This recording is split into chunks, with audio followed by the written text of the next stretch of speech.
Je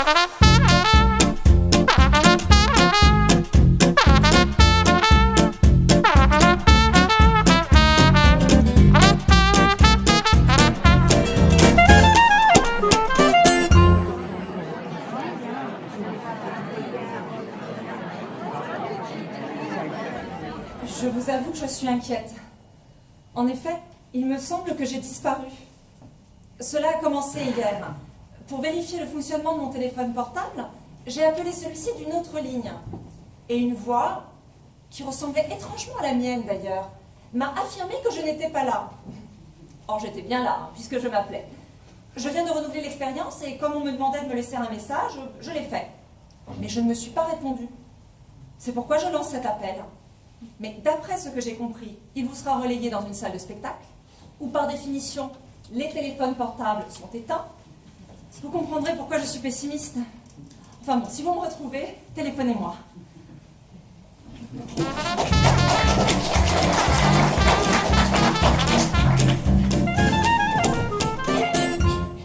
Il n'y a pas de musique. Ou alors la sono est en panne, allez savoir. Personnage 1 entre côté cour, personnage 2 côté jardin, à moins que ce ne soit l'inverse. Toujours est-il qu'ils se rencontrent au centre du plateau, comme si c'était fait exprès. D'ailleurs, c'est fait exprès. Pardon? Je disais, d'ailleurs, c'est fait exprès. Quoi?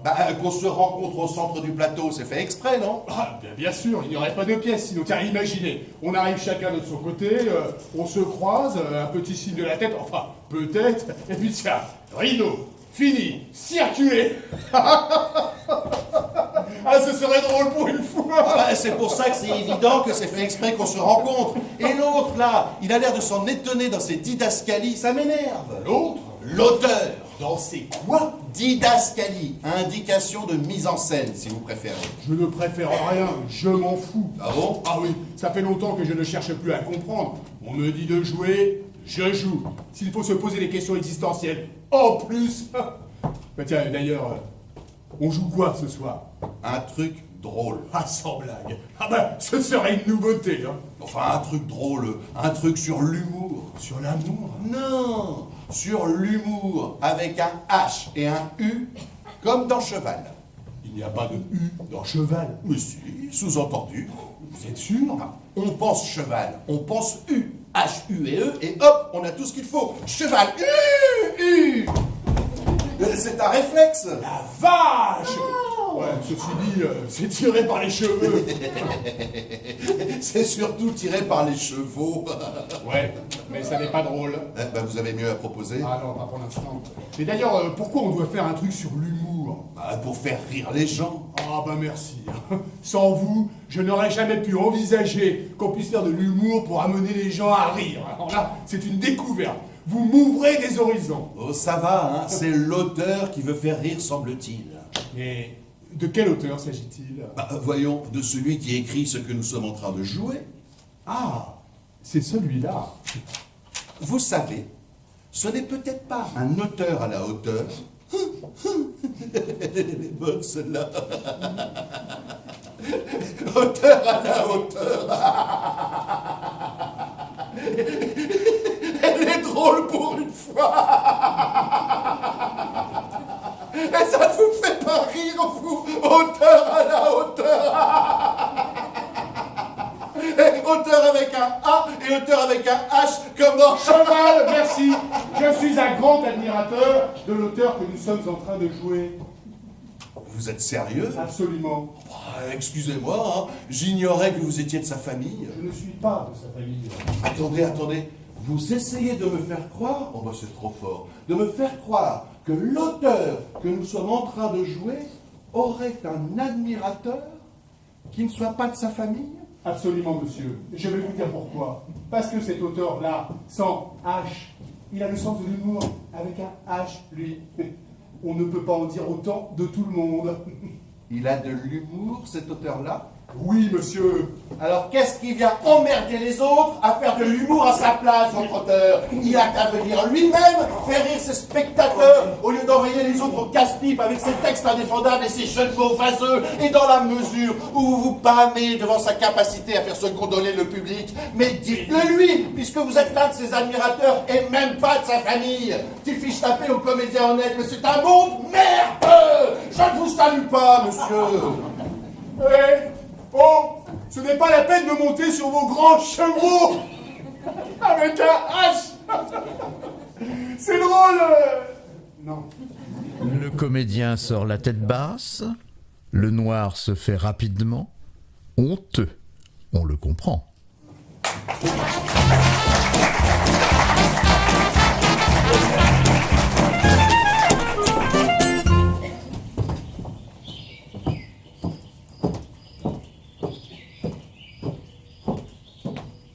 Il y avait un type qui voulait me parler. Mais comme il n'avait rien à me dire, je lui ai dit de fermer sa gueule.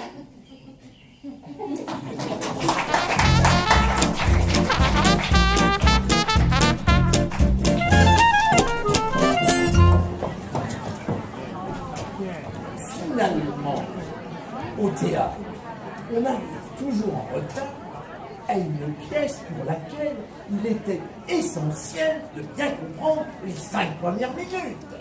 Mais comme on sait qu'il ne commence jamais à l'heure, eh ben on arrive en retard. Et comme ils savent que les gens arrivent toujours en retard, ils ne commencent jamais à l'heure. Le couple qui arrive en retard doit toujours rejoindre les 2 pièces au milieu de la rangée. Et dans les rares théâtres où il est encore d'usage de donner un pourboire à l'ouvreuse, vous arrivez le dernier, tout le monde vous regarde et bien entendu, vous n'avez pas de monnaie. Quand vous avez enfin réussi à vous asseoir, il y a toujours un spectateur plus grand devant vous. Et si par fine stratégie, vous réussissez à changer de place, sachez qu'arrivera immédiatement un spectateur encore plus imposant. Vous avez naturellement oublié d'éteindre votre portable.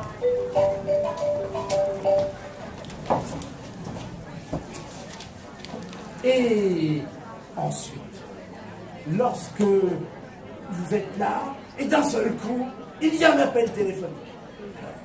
Bon, vous vous pressez, mais ça arrive toujours, évidemment, au milieu d'un spectacle. À la 5e minute, au moment où les spectateurs et la salle est enfin dans son calme initial. Lorsque votre voisin de droite a fini de tousser, c'est que votre voisin de gauche va bientôt éternuer. Atchou!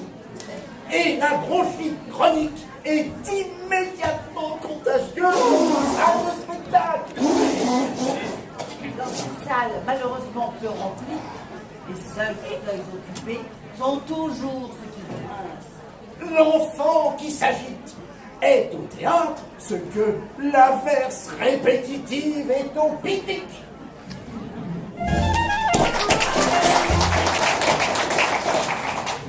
Les anesthésistes devraient faire des stages dans les salles de théâtre. Et pourquoi donc? Ils y apprendraient beaucoup de choses sur le sommeil. L'insomniaque le plus exercé s'endort immédiatement au théâtre. Bon, il est vrai que dormir au théâtre, c'est quand même moins cher qu'une nuit d'hôtel. Oui, mais les toilettes sont sur le palier. Le théâtre, c'est le seul lieu où les minutes qui s'additionnent peuvent devenir des siècles. Ah, et la tirade la plus longue, elle arrive toujours lorsque l'on croit que c'est fini. Dans un festival, le spectacle le plus long et le plus soporifique est toujours programmé à 22h30, dans la salle où les gradins sont les moins confortables. Ah, et la pièce la plus aboutie, eh ben, elle a toujours lieu la veille de votre arrivée. Au théâtre, le diable, c'est oui. Oh, et Dieu, c'est l'entracte.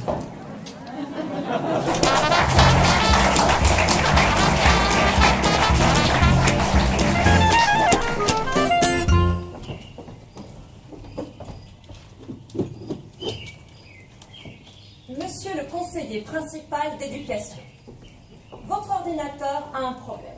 Je reçois en effet ce jour le 3e rappel relatif à l'absence d'un certain Mario Fratelli, qui en croire vos services serait mon fils, et fréquenterai de manière quelque peu relâchée la classe de 5e 3 de votre établissement. Procédons par ordre et donnons d'abord acte à votre ordinateur du seul élément qui corresponde à la réalité. Je m'appelle bien Fratelli, Christine pour vous servir. Par contre, en aucun cas, je n'ai de fils qui s'appelle Mario. Je n'ai pas de fils d'ailleurs, mais 3 filles. Claire et Laurie, qui ne concernent pas votre système informatique, puisqu'elles sont respectivement infirmières en Belgique pour la première et étudiantes à Orléans pour la seconde. Ma 3e fille, Marion, par contre, est bien scolarisée dans votre collège, mais en 3e 5 et non en 5e 3. Nous arrivons à la fin du mois de mai. Comme c'est la 17e fois que je vous écris pour que vous procédiez à une rectification, et que c'est la 15e fois que je reçois des courriers ne correspondant que de très loin à la réalité de mon état civil familial, oui, je me suis contentée au début de téléphoner, ayant encore à cette époque une relative confiance en l'efficacité de vos services. Je me vois dans l'obligation d'avancer plusieurs hypothèses à votre propos. Premièrement, vous ne lisez pas les courriers qui vous sont adressés. Deuxièmement, vous ne savez pas vous servir de votre ordinateur. Troisièmement, vous vous moquez du monde. Quatrièmement, vous n'existez pas. Seule la dernière de ces hypothèses pourrait en quelque sorte constituer une excuse et vous dédouaner d'agissements incohérents. Au moment de conclure cette lettre, me vient toutefois une dernière idée. Peut-être êtes-vous tout simplement entouré d'une équipe de feignasses incapables de rectifier une erreur des plus évidentes. Bien à vous, Christine Fratelli. Post-scriptum, au point où nous en sommes. Je vous signale que je n'habite pas rue du Chacal à Villiers-le-Gland, mais rue du Canal à Villiers-le-Grand. Le facteur qui a sans doute moins de diplômes que vous et moins de circuits électroniques que votre ordinateur a tout naturellement rectifié.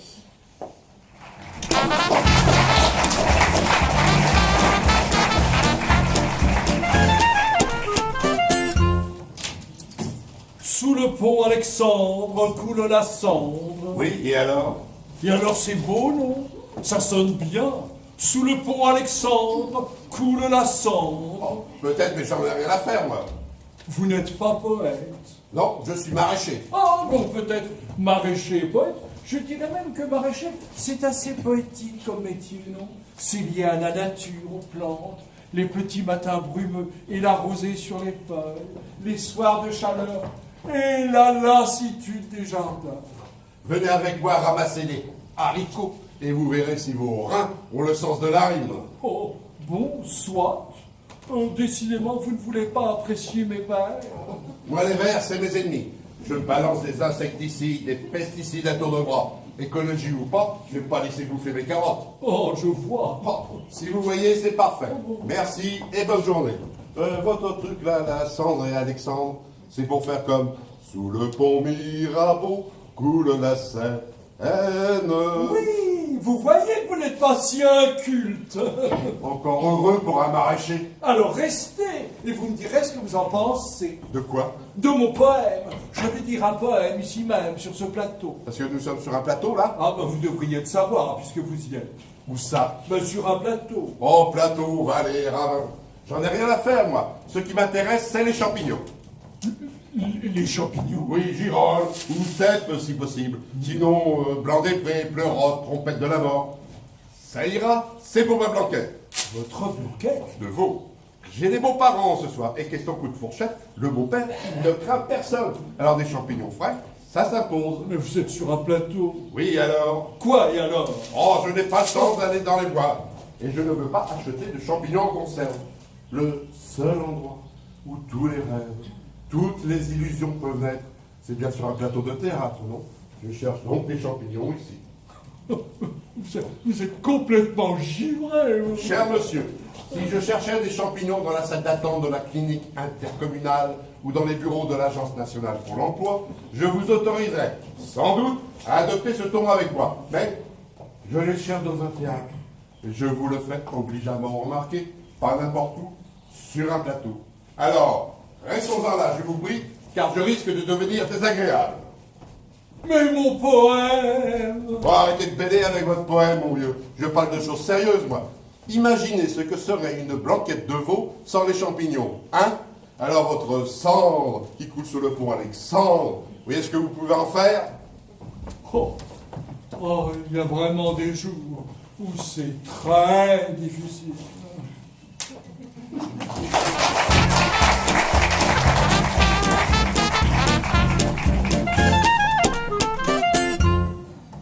Bonsoir madame, c'est pour une déclaration de perte. Je vous écoute. J'ai perdu mes illusions. Ah, Ben, ça n'a pas l'air de vous étonner plus que ça. mon cher monsieur, si vous saviez le nombre de personnes qui viennent déclarer la perte de leurs illusions, vous seriez surpris. À ce point. C'est comme je vous le dis, votre cas n'est pas unique. Il est même, désolé de vous l'apprendre, une consternante banalité. Rien d'exceptionnel, ne vous faites pas d'illusions. Oh bah aucun risque, hein. Ou aucune chance, c'est selon. Je les ai perdus, je ne peux plus m'en faire. De quoi parlez-vous? De mes illusions. Ah, vous maintenez votre déclaration de perte. On a un espoir de les retrouver? D'abord, si quelqu'un doit les redécouvrir, c'est vous, et pas les autres. Ensuite, on retrouve rarement ces illusions. Pratiquement jamais. Bon, ben, je n'insiste pas, je vous ai fait perdre votre temps. Je suis là pour ça. Quand même, hein.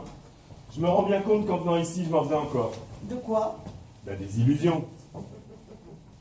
Au revoir, madame. Au revoir, monsieur.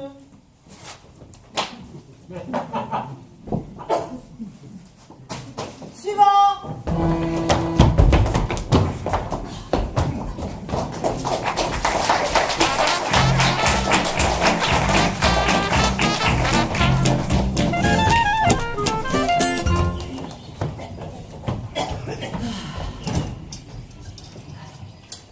Il vaut mieux tenir que courir.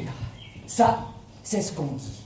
Mais moi, quand je vois ma belle-mère, je pense qu'il vaut mieux courir.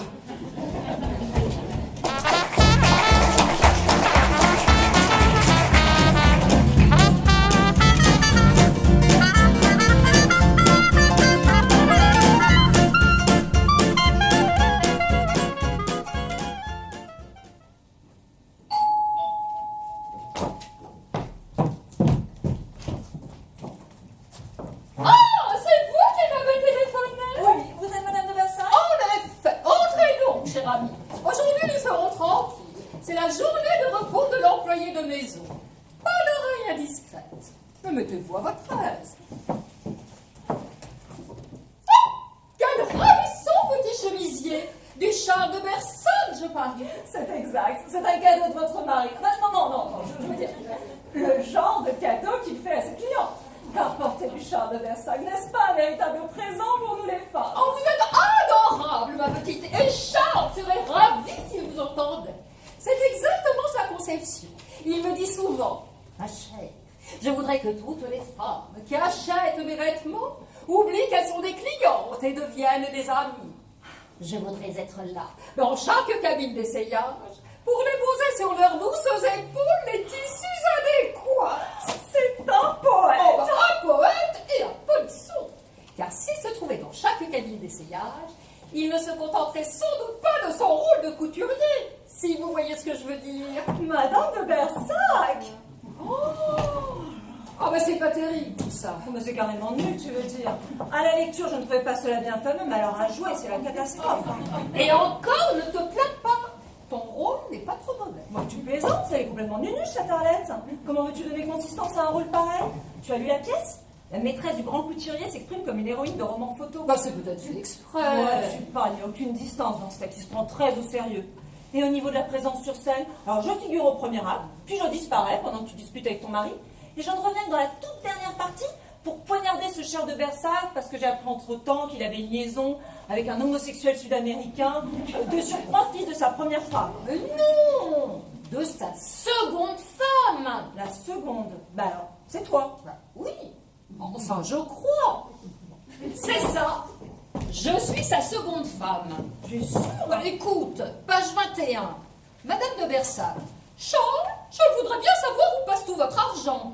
Charles, mais ma chère, vous savez bien que Mathilde, c'est Mathilde la première femme, l'héritière des usines Fontenelle, celle qui le trompait avec le jardinier. Mais ma chère, vous savez bien que Mathilde a obtenu une pension alimentaire exorbitante. Après Mathilde, c'est moi. Je n'ai pas du tout compris ça. Je croyais que c'était toi avec le jardinier. Mais tu plaisantes, mais pas du tout mon type, le jardinier. Mais tu es sûre que nous avons lu le même texte? Oh, Gérard! Gérard! Bonjour. Bonsoir, vous n'avez pas vu Gérard? Ah non, Gérard ne vient pas ce soir, je suis nouveau, Michel. Ah bah, Bonsoir Michel, Élise, je joue Arlette. Bonsoir, Catherine, je suis Madame de Bersac. Je joue Gustave. Gustave. Ah oui, Gustave, le chauffeur. Non mais il n'y a pas de chauffeur. Oh, permettez, moi je joue le chauffeur. C'est un petit rôle, certes, mais je tiens à l'interpréter correctement. Ah, d'ailleurs, je connais mon texte par cœur. Ma première réplique, quand le couturier... comment s'appelle-t-il? Monsieur de Bersac. C'est ça, monsieur de Bersac. Quand il s'est disputé avec vous, Élise. Avec moi? Oui, enfin avec Arlette. Ah oui, Sunset. Voilà. Alors je rentre à ce moment-là et je dis... Monsieur de Bersac, la malchance nous poursuit. La voiture est en panne. Monsieur de Bersac, la malchance nous poursuit, la voiture est en panne. Oui. Ah, je n'ai aucun souvenir de cette phrase. Oh, c'est pourtant ma première réplique. Bon, écoutez, il y a beaucoup de choses qui ne marchent pas dans cette pièce, mais jusqu'à présent, la voiture fonctionnait. Et vous en avez beaucoup des répliques de cette qualité? Oh, pas assez à mon goût, bien sûr. Mais il y en a une assez drôle lorsque je rentre dans la chambre et que je vous trouve sous le lit. Sous le lit? Ah ben Dieu merci, je ne suis jamais sous le lit. Dedans, oui, trop souvent. Mais dessous, non. J'ai échappé à cela cette fois. Oh, vous devez vous tromper, hein. Parce que moi, je rentre... Ah, en fait, non, en fait, je sors du placard. Vous étiez dans le placard? Bien sûr, pour échapper à Pedro, le fils homosexuel. Alors, je sors du placard et je vous dis... Madame de Bersac, permettez à l'amoureux des voitures de vous révéler que vous avez un beau châssis. Pas mal, non? On ne fera pas d'irreprésentation. Non, mais là, la critique va nous massacrer, hein, et pour une fois, elle aura raison. Puis par ailleurs, je ne vois pas qui est ce Pedro.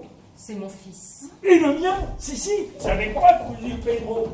Juste avant votre mariage, avec le jockey. Ah, tu étais marié avec un jockey, bah, félicitations. Même que c'était pas le mauvais cheval. Oh, bravo, c'est du neuf. C'est Oh, d'un comique. Oh, vous n'aimez pas? C'est ma dernière réplique. Quand von Struffel, le colonel allemand, celui qui est réfugié au Chili, il me dit d'aider Pedro à se débarrasser du corps de Bob. Bob? Bob, c'est le jockey, voyons. Alors, lorsque nous jetons le tapis dans lequel nous avons enroulé le corps, dans le maricon, infesté d'alligators, Je me retourne vers le public et je dis, finalement, ce n'était pas le mauvais cheval, ce jockey. J'ai du mal à suivre là. Ah, et moi donc? Oh, ce n'est pas que j'ai un très grand rôle, hein. Mais j'attends avec impatience la scène de l'explosion. La scène de l'explosion? Racontez-nous ça. Vous savez bien quand Roselyne, Roselyne. l'employée de maison, Ah mais oui, bien sûr, cette chère Roselyne, mais où avais-je la tête? quand Roselyne oublie de fermer le gaz dans votre villa d'Acapulco, et que votre amant de l'époque... Bob! Ah non, Bob, c'est votre mari. Von Struffel alors. Ah non, von Struffel n'a jamais été votre amant. Le jockey alors? Mais le jockey, c'est Bob. Mais qui, mon Dieu? Le cheval? Oh, madame de Bersac. Enfin, Catherine. Mais venez-en au fait à la fin. Qui est mon amant d'Acapulco? Mais Silviano, le frère de Pedro. Mon fils? Quelle horreur! Mais non, quand je dis frère, c'est le demi-frère. Celui que votre premier mari a eu avec Jordana, la femme du frère d'Henriette, votre amie d'enfance, celle qui s'est suicidée en Norvège. Mais bien sûr, c'est limpide. Et que nous fait-il comme grosse bêtise, ce Silviano? Oh, il pose sa bombe à retardement parce qu'il est terroriste, vous vous rappelez? Oh mais naturellement, cela ne nous a pas échappé. Alors il pose sa bombe ou il l'oublie. Ah, ça, c'est pas très clair dans le texte. Oh, c'est surprenant. Une pièce si maîtrisée. Ah, toujours est-il que la bombe explose dans la cuisine. Et comme Roselyne avait négligé de fermer le gaz, c'est toute la villa dans un premier temps, et puis tout le quartier qui saute. Tout le quartier. 2500 morts, je vous parle pas des blessés. Et pourquoi cette scène vous enchante-t-elle particulièrement? Oh, parce que j'ai une réplique formidable. Quand tout le quartier a sauté, et que le décor n'est plus que ruine fumante. Je rentre et je vous dis, Madame de Bersac, je suis inquiet pour la voiture. Il y a un petit bruit anormal lorsque l'on passe en seconde. Un petit bruit dans le moteur, alors que tout vient de sauter. C'est drôle, non? Hilarant. Époustouflant. Mais alors là, l'auteur est au mieux de sa forme. Mais au fait, tout à l'heure, la voiture était en panne. Oh, la première, on a changé de fille. Mais voyons, Catherine, dans cette pièce, on n'arrête pas de changer de mari, de changer d'amant. On peut bien changer de voiture. C'est étonnant d'ailleurs, ça m'embête. Mais quoi donc? Ce petit bruit à la reprise en seconde, elle tournait bien jusqu'à présent. Mais là, depuis quelques jours, il y a indéniablement un problème. Mais qu'est-ce que vous racontez? Je vous dis que je suis inquiet. Vous savez, avec ces modèles haut de gamme, bourrés d'électronique, il faut tout changer au moindre incident. Et le temps de faire venir les pièces. Mais enfin, Michel. Gustave. Je croyais que c'était le chauffeur, Gustave. Gustave, le chauffeur, c'est bien moi, madame, à votre service. Oh, arrêtez vos bêtises, Michel, ce n'est pas drôle. Oh, excusez-moi, mademoiselle Arlette, mais je suis responsable de ce véhicule. Et si c'est de m'appeler Michel, s'il vous plaît, c'est agaçant. Mais qu'est-ce qu'il nous fait, là, le camarade? Il explose les plombs? Non, mademoiselle Arlette, je situerais cela plutôt au niveau du carburateur. Bon, écoutez-moi une seconde, s'il Bien, vous madame. plaît. Je ne suis pas Madame de Bersac. Ah, comme madame voudra. Je m'appelle Catherine. Bien, madame, je note. Catherine, c'est compris, madame. Où dois-je vous conduire? Rendez-vous galant. Mais puisque je vous dis que je ne suis pas Madame de Bersac, je dois jouer Madame de Bersac, certes. Mais pour le moment, je suis Catherine. Catherine, la comédienne qui doit jouer Madame de Bersac. Et vous êtes Gustave. Et vous n'êtes pas mon chauffeur. Enfin si, vous êtes peut-être mon chauffeur, mais dans la pièce, pas dans la vie. Dans la vie, vous êtes Gustave. Michel. Et vous êtes censé jouer effectivement un chauffeur avec lui. Mais ce n'est pas une raison pour continuer à se conduire comme le chauffeur quand vous n'êtes pas en train de le jouer, le chauffeur. Catherine, tu l'embrouilles là. Oh, je suis à la disposition de madame. Mais c'est effectivement un peu compliqué. Mais ce n'est pas possible. Oh, madame, de nos jours, tout est possible. C'est ce que disait toujours ce pauvre monsieur Bob. Rappelez-vous. Et voilà le cheval et le jockey. Bon, Michel. Michel. Ah, oui, Michel, c'est moi aujourd'hui. Je vous écoute, madame. Mais cessez de m'appeler madame à la fin. Oh, comme madame voudra. Mais j'aurais beaucoup de mal à appeler madame autrement que madame. L'habitude, madame. Mais il est exaspérant, je ne peux plus le voir. Oh, bien, je me retire donc, mademoiselle. Je serai dans la voiture si madame a besoin de moi. Complètement givré, le collègue. Hein. Bon, tu as peut-être été un peu dur avec lui. Bon, je t'en prie, Catherine, tu as vu le temps que nous avons perdu? Ce n'est peut-être pas de sa faute. Pas de sa faute. Enfin, c'est tout à son honneur de s'inquiéter. S'inquiéter de quoi? Enfin, c'est lui qui a conduit la voiture. S'il a remarqué un bruit anormal, il est de son devoir de nous faire savoir, non? Catherine. Oh, cessez de m'appeler Catherine, ma chère. Je renonce à ma petite soirée. Bon, cette scène avec Gustave m'a troublée. Vous savez qu'il est bien plus qu'un chauffeur pour moi. Mais enfin. Oh, et puis je dois l'avouer, la vie avec de Versailles est parfois lourde à supporter. Il m'arrive de regretter ce cher Bob. Le cheval? Mais le jockey, ma petite, le jockey. Bon, allez, je vais passer la soirée avec un bon livre. Bon, c'est encore ce qu'il y a de plus fidèle. Vous savez, je n'ignore pas que vous êtes la nouvelle maîtresse de mon mari. Le coup du chemisier en soie, il le fait à toutes. Méfiez-vous. Quand il vous offrira l'ensemble beige de sa célèbre collection Nuit de Paris, c'est que votre temps sera passé. Oh, je sais. Vous êtes toutes les mêmes. Vous vous étonnez toujours de mon apparente indifférence. Mais je vais vous révéler un secret. Un événement a changé ma vie et depuis, je ne suis plus tout à fait la même. Vous devinez sans doute à quoi je fais allusion? À l'explosion d'un con, ma petite. L'explosion. Parfois, j'entends encore des cris, des blessés, la nuit. Insoutenable. Allez, je ne vous raccompagne pas, ma chère. Ça alors? C'est complètement dingue, non? Vous avez vu? Vous avez entendu? Jamais je n'aurais pu penser. Jamais je n'aurais pu penser que cette vieille folle de Madame de Bersac devinerait si vite que j'étais la maîtresse de chat. Et ce qu'elle ignore, par contre, c'est ma véritable identité. Je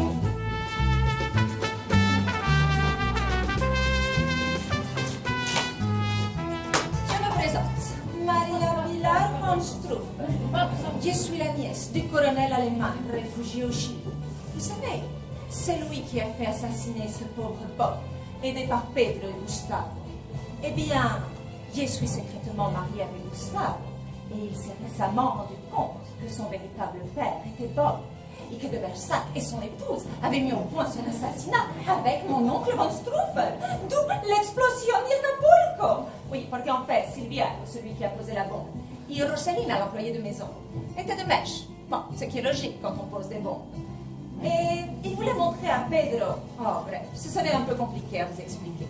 Tout ce que je voulais vous dire, c'est que nous allons mettre cette maison à feu et à sang. Alors on conseille, ne traînez pas trop par ici. Ça va péter chez les de Bersac. Ah oui, une dernière recommandation. Si vous devez acheter une voiture, évitez le modèle qui est garé devant la porte dans la rue. C'est un véhicule confortable, mais l'embrayage ne vaut rien. Bonsoir et hasta la vista.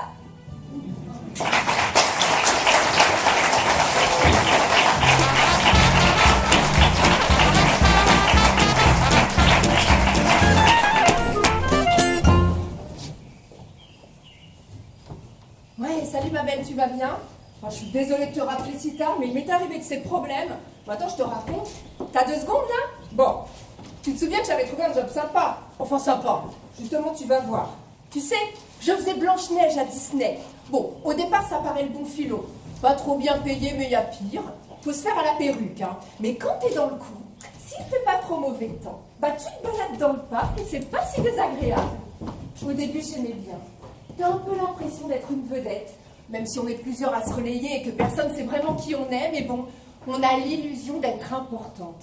Tous les mots se précipitent vers toi, les adultes aussi souvent, même qu'on nous colle un vigile qui surveille discrètement si ça tombe pas trop à l'émeute. Bon, évidemment, tu t'habitues vite et ça devient de moins en moins drôle.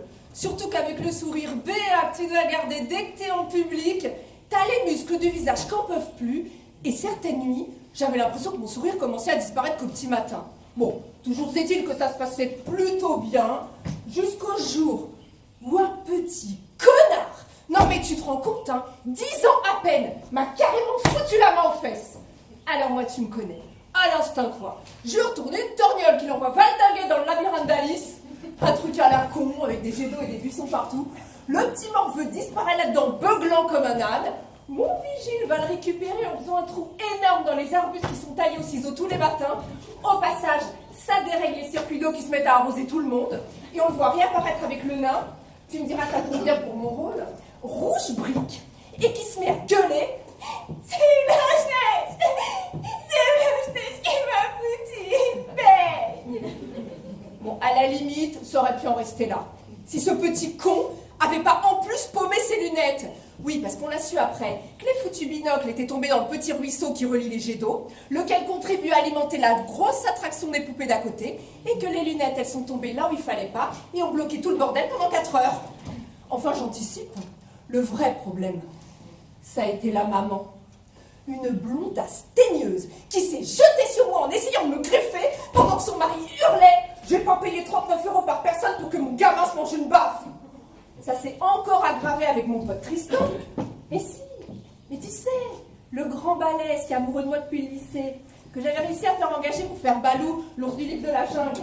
Bon, ben il était derrière moi avec Mowgli, un petit con celui-là aussi, dont je te raconterai. Bref, il a voulu me défendre, et n'a rien trouvé de mieux que de foutre un grand coup de patte, enfin de genoux, dans les robignoles du papa hurlant.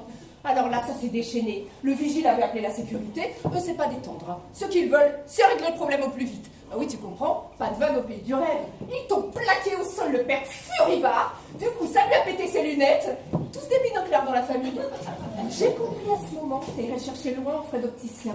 En voyant ça, il y a un groupe de Hollandais, genre placides, mais qui n'aiment pas qu'on leur gâche leur week-end prépayé depuis 6 mois. Ils sont tombés sur les agents de sécurité, je te dis pas, le pays des tulipes, ils s'y connaissent aussi en marron. Simultanément, ma copine Gisèle, super sympa, pas fut-fut, forcément elle fait marrer Poppins. En voyant la teignasse, oui je contrainte blondasse c'était mieux, ça fait gagner du temps. En la voyant donc qui m'agressait, elle lui a démonté la tronche à coups d'ombrelle. À partir de ce moment, il y a une bagarre générale qui s'est mise en place. Non mais un truc de dingue. Hein. Bah, tu sais, les phénomènes de foule, quand ça commence à partir en cacahuète, c'est très difficile à maîtriser. Je te résume. Tous les Hollandais du parc, par une sorte d'instinct mystérieux, ont commencé à débouler pour prêter main forte à leurs compatriotes. Les agents de sécurité ont été obligés d'appeler du renfort. Ça s'est mis à cogner à tour de bras. Les vigiles ont sorti des bombes lacrymo. Et ça Ça n'a pas du tout plu aux Hollandais. Ils ont commencé à démonter les remparts de sécurité du manège de Dumbo qui est juste à côté. Et une remparts de sécurité, quand ça devient une arme, ça fait du dégât. Au même moment, les lunettes du mioche ont bloqué les poupées, comme je te disais, et manque de bol, ouais, c'est pas le bon jour, hein. Une mamie qui se retournait pour donner un mouchoir à son petit-fils est passée par-dessus bord quand son bateau s'est arrêté net. Bon, il n'y a que 30 cm d'eau, mais les gens autour, ils le savaient pas. Tout le monde s'est mis à gueuler que la vieille se noyait, si bien qu'un jeune pompier dans le civil a plongé la tête la première pour lui porter secours. Remanque de bol, il s'est fracassé la calebasse sur le fond. Il a fallu évacuer la foule, qui est sortie en hurlant que l'eau devenait toute rouge, que c'était le carnage, qu'il y avait un attentat ou je ne sais quoi. Et ça a fait un nouveau groupe qui s'est retrouvé dans la bagarre. Du coup, le superviseur général du parc a pété un câble. Il a cru qu'Al-Qaïda attaquait Disney. Il a appuyé sur le bouton rouge d'évacuation générale. Non mais un truc qui n'était jamais arrivé dans toute l'histoire de tous les parcs. Hein. Même le 11 septembre en Floride, ils avaient réussi à terminer la journée sans foutre la panique. En apprenant ça, le préfet de police, par une lumière sans doute celui-là aussi, a déclenché le niveau 7 sur l'échelle d'alerte générale. Ce qui veut dire, entre autres, que toutes les autoroutes sont bloquées à la circulation. Évacuation des écoles de la région parisienne, montage en urgence d'hôpitaux de campagne et obligation pour tous les avions en approche Orly et Roissy de se dérouter sur d'autres aéroports européens. Tu t'en souviens forcément, le pays a mis 8 jours à s'en remettre. Personne n'a vraiment réussi à comprendre ce qui s'était passé. Hein. Bon, bah maintenant t'es la seule à savoir. Avec moi, bien sûr. Attends, j'ai pas fini. Tu m'entends là?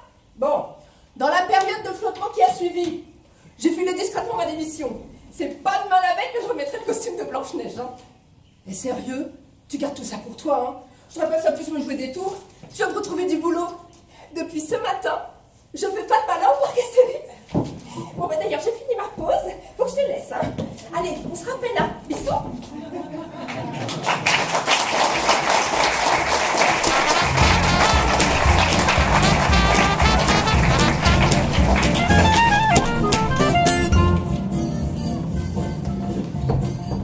Bonjour madame. Pour une déclaration de perte. Mais je vous écoute. J'ai perdu mon sang-froid. Ah, cela remonte à quand? Hier soir, 22h37. Une discussion politique avec mon beau-frère. Non mais celui-là, il est con comme une balle. Restez calme. 22h37 donc. Un signalement me fournit? Quoi? À propos de mon beau-frère? Mais gros, le cheveu ras, con comme une... Non, à propos de l'élément perdu. Votre sang-froid. Oh, pardon. Un très beau sang-froid, donc très efficace. Hein. M'a énormément servi avec mon premier patron. Moi, joli spécimen également. Avec ma femme, certains soirs de grands désaccords. Avec mon fils à l'adolescence, au volant de mon véhicule. Non mais plus d'une fois, il m'a été d'un grand secours. Bien. Procédons à un test. Vous savez quoi? Non, mais vous allez me le dire. Je n'en ai strictement rien à faire de votre sang-froid en général et de vous en particulier. Mais vous pouvez me répéter ça calmement? Mais avec plaisir. Et je vais même rajouter que quand on voit votre tronche, on se dit que votre beau-frère, il a peut-être pas tort. Parce que franchement, des abrutis de votre espèce, on n'en croise pas à tous les coins de rue. Mais vous m'insultez là, madame? Oui. Et ça fait drôlement du bien. Et dans l'exercice de votre fonction? Ma fonction, elle vous dit bien des choses.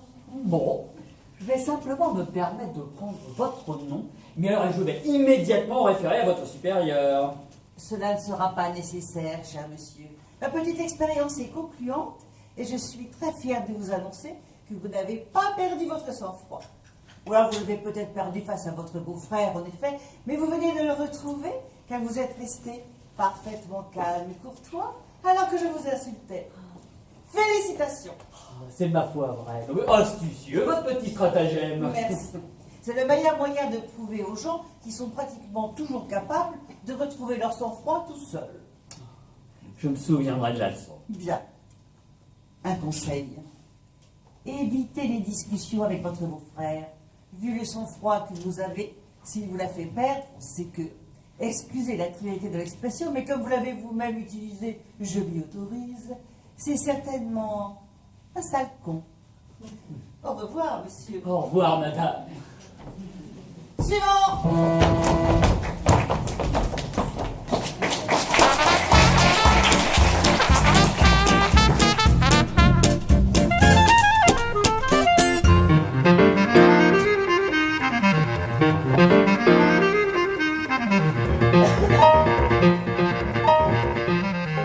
jouer au tennis, cher monsieur. De temps à autre, cher ami, de temps à autre. Alors vous serez mieux à même de comprendre ce que je vais vous dire. Je suis tout oui, cher ami, tout oui. C'est quand ils tiennent une raquette que les gens se rendent compte que le tennis serait plus facile s'il ne fallait pas taper dans la balle. Vous pourriez répéter, parce que là... C'est quand ils tiennent une raquette que les gens se rendent compte que le tennis serait plus facile s'il ne fallait pas taper dans la balle. C'est une évidence. Je ne vous le fais pas dire. Mais si, c'est lumineux. Merci. Vous êtes... Je ne trouve plus mes mots. Vous tombez parfois amoureux, cher monsieur. De temps à autre, cher ami, de temps à autre. Alors vous serez mieux à même de comprendre ce que je vais vous dire. Je suis tout oui, cher ami, tout oui. L'amour, c'est comme le moteur à explosion. Faut pas chercher à comprendre. Vous pourriez répéter, parce que là... L'amour, c'est comme le moteur à explosion. Faut pas chercher à comprendre. C'est une évidence. Je ne vous le fais pas pire. Si, c'est volumineux. Voici. Vous êtes... Je trouve plus mes mots.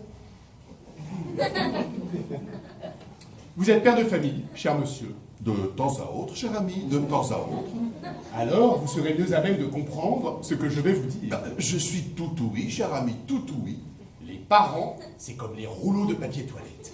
Tant qu'il y en a, ça paraît tout naturel. Et dès qu'il y en a plus, on est drôlement emmerdé. Vous pourriez répéter, parce que là... Les parents, c'est comme les rouleaux de papier toilette. Tant qu'il y en a, ça paraît tout naturel. Dès qu'il y en a plus, on est drôlement emmerdé. C'est une évidence. Je ne vous le fais pas rire. Mais si, c'est enluminé. Moisi. Vous êtes... Je trouve plus mes mots. Vous êtes français, cher monsieur. De temps à autre, cher ami, de temps à autre. Alors, vous serez mieux à même de comprendre ce que je vais vous dire. Je suis tout oui, cher ami, tout oui. Les Français sont tellement cons qu'ils finissent par donner l'impression d'être intelligents. Vous pourriez répéter, parce que là... Les Français sont tellement cons qu'ils finissent par donner l'impression d'être intelligents. C'est une présidence. Je ne vous fais pas frire. Si, c'est enrubané. Cramoisi. Vous êtes... Je trouve plus mes marmots. Vous êtes dépressif, cher monsieur. De l'un à l'autre, cher abri, de l'un à l'autre. Dehors, vous serez vieux avant de reprendre ce que je vais vous prédire. Mais je suis tout non, cher abri, tout non. Quand on sort d'une dépression, c'est qu'on va bientôt replonger dans une autre. Vous pourriez remiser, parce que d'eau... Quand on dort à demi-pression, c'est qu'on va plus tard en ronger quelqu'un d'autre. C'est une résidence. Je vois l'effet du cuir. Sol, c'est luminé. Bien, stop. Vous êtes... Je le recouvre des mots. Vous estèche cramonare, d'Armistroche. Raminouche, d'Artrof, raminouche. So vidamun undersit, oi ma vito dare. Oi soy oui, d'Artrof, oi soy oui. Darinabor est nous grapnour, este plotibar.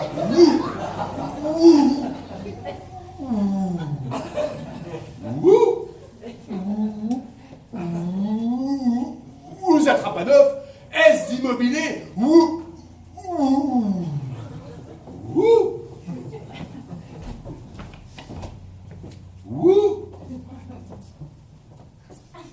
Dar poblati, escusini tronam moi d'Artrof, foresto dali blocage, destructivi so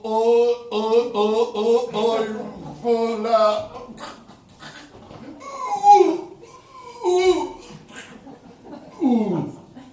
Putain, Lucien, t'as encore oublié de changer les piles. Oh merde, c'est vrai. T'as vu le résultat? Oh, on va pas en faire un fromage, hein, j'ai jamais rien compris à ce qu'il racontait, moi, ces deux-là. Tu vois, même si tu comprends rien à ce qu'ils racontent, faut leur changer les piles, Lucien. Faut leur changer les piles.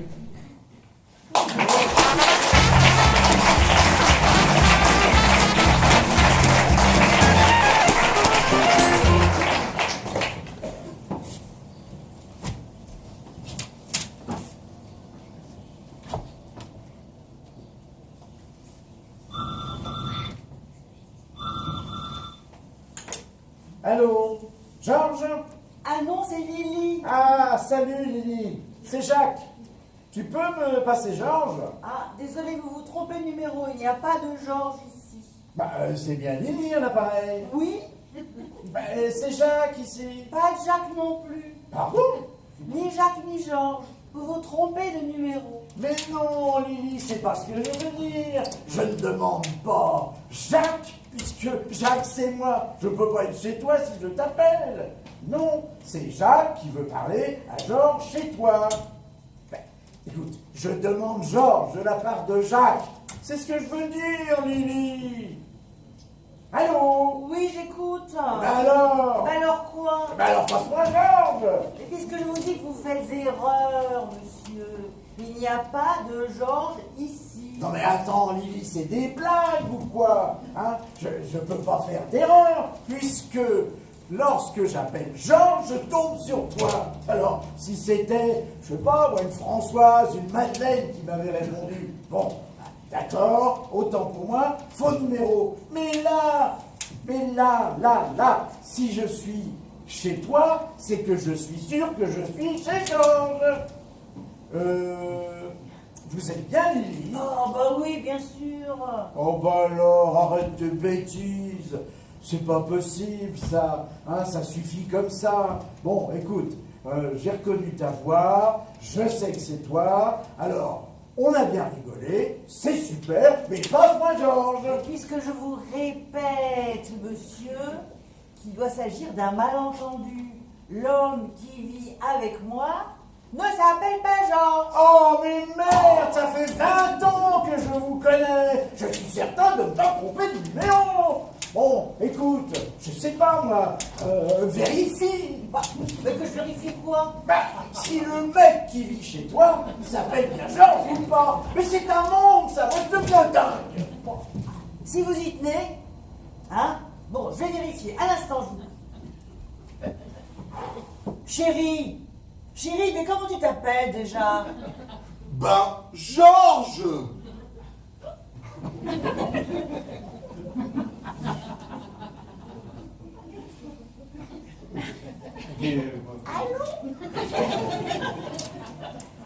Allô, monsieur?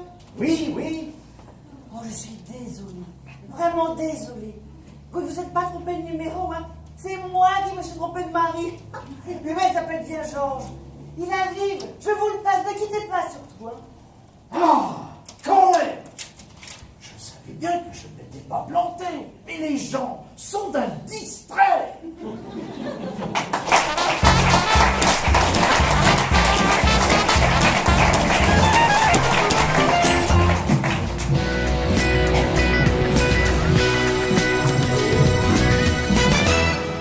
Bonsoir.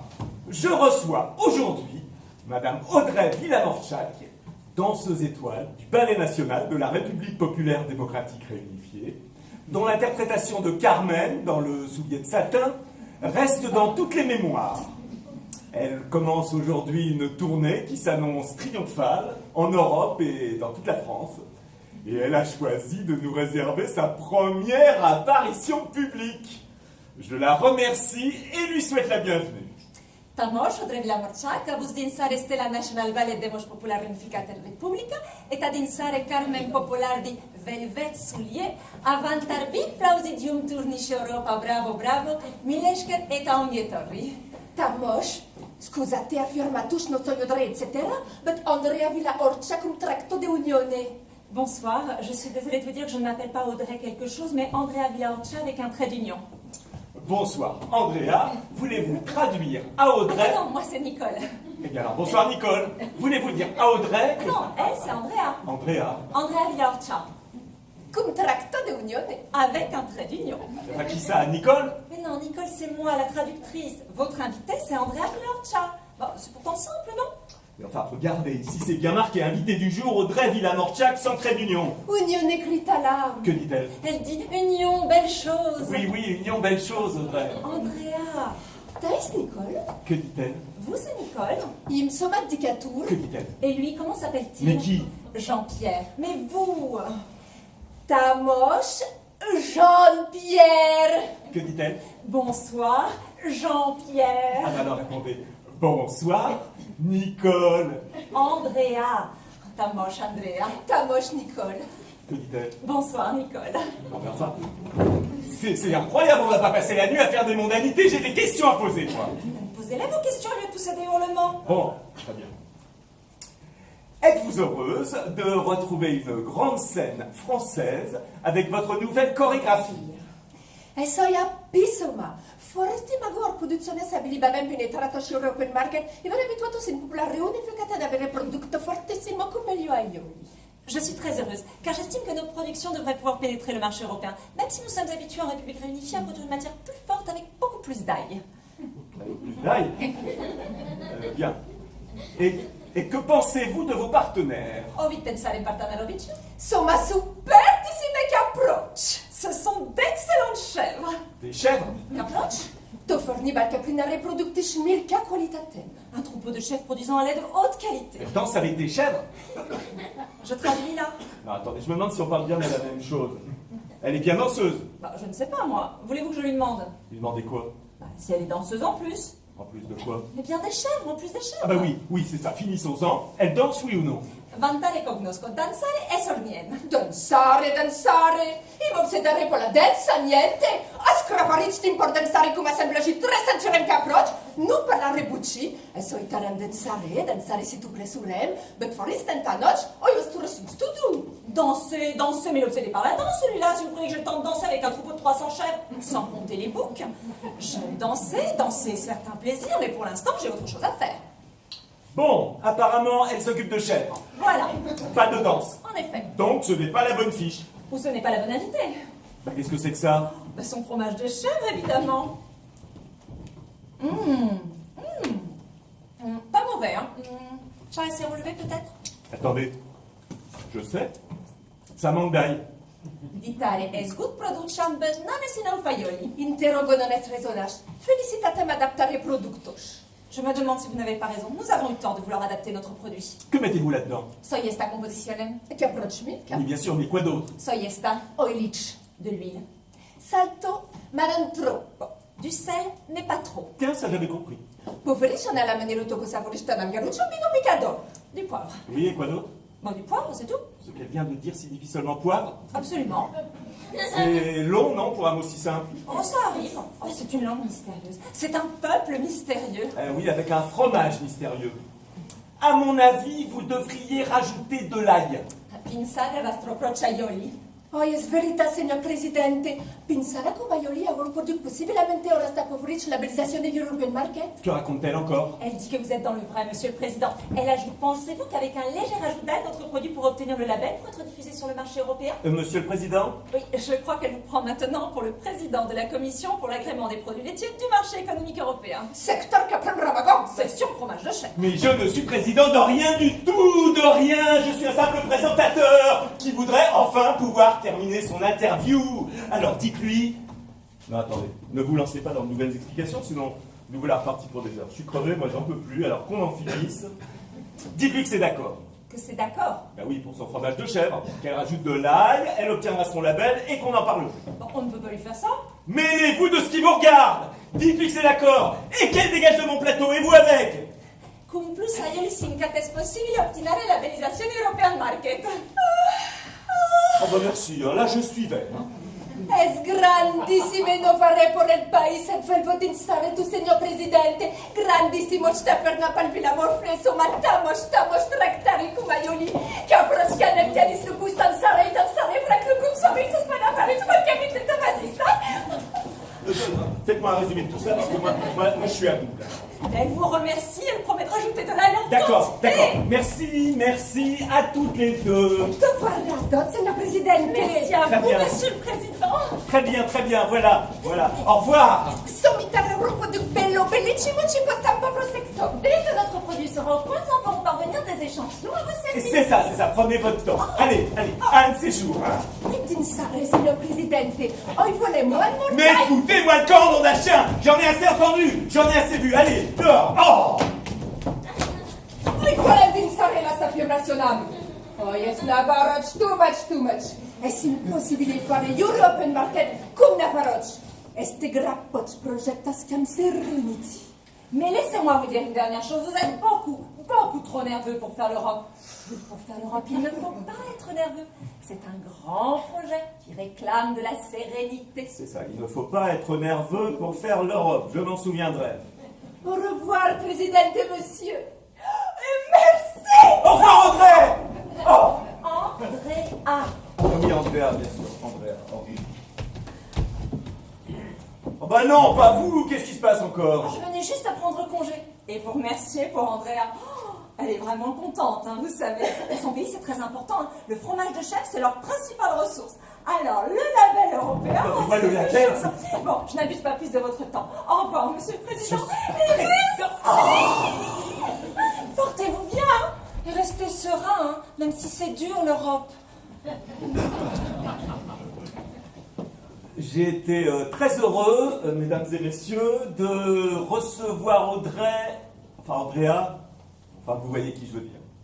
Alors, la semaine prochaine, hein, d'après mes fiches, hein, je précise bien, d'après mes fiches, je recevrai le célèbre ténor José Lafuentes. C'est-à-dire que nous parlerons probablement de la culture intensive de l'endive d'eau douce en Moldavie occidentale. C'est dur de faire l'Europe.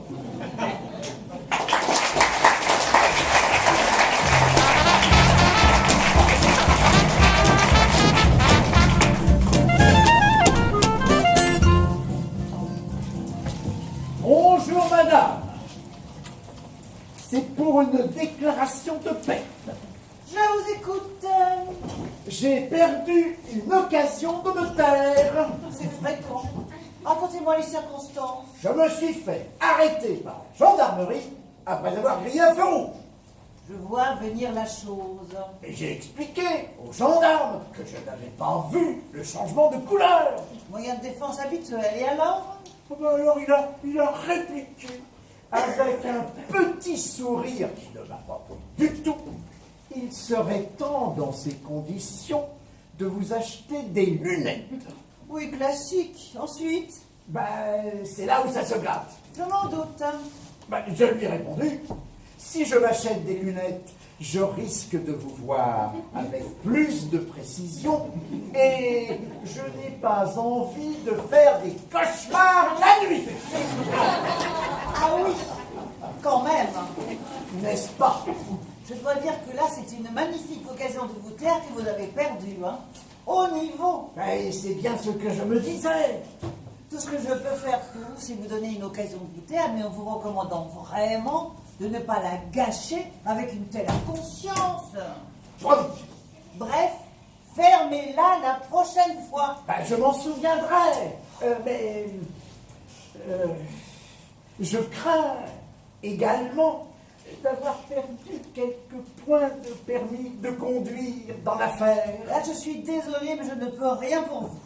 Mais, bon Dieu, vous savez à quoi alors? Si c'est pour vous engraisser sur le dos du contribuable, ah ben alors là, c'est réussi.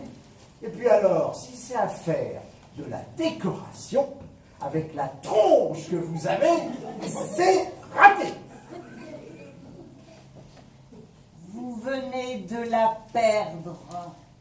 Pardon? L'occasion toute neuve que je venais de vous donner, envolée. Et je n'en ai plus en stock. Oh mince, j'ai encore craqué. Oui, récidiviste et mal embouché. Allez oust, puis essayez de vous taire ailleurs, avant que je ne perde patience. Suivant.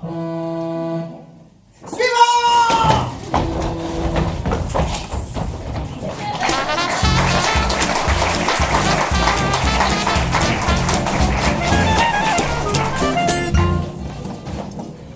Tous les zoologues, même amateurs, vous le confirmeront.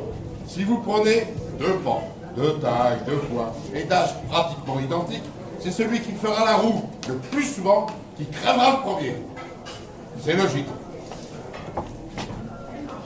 Et c'est bien fait pour sa gueule.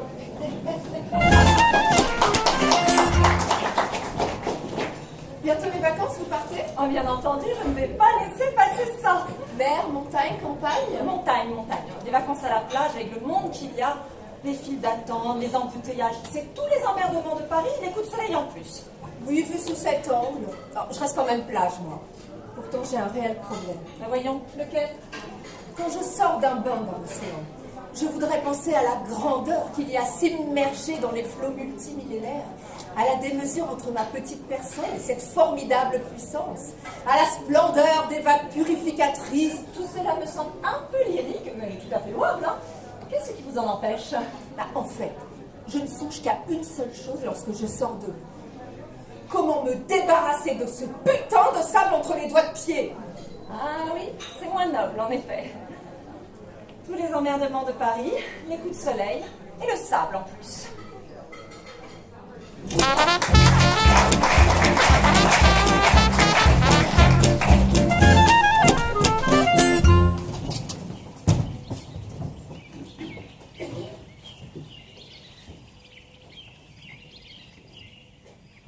J'ai tué ma femme.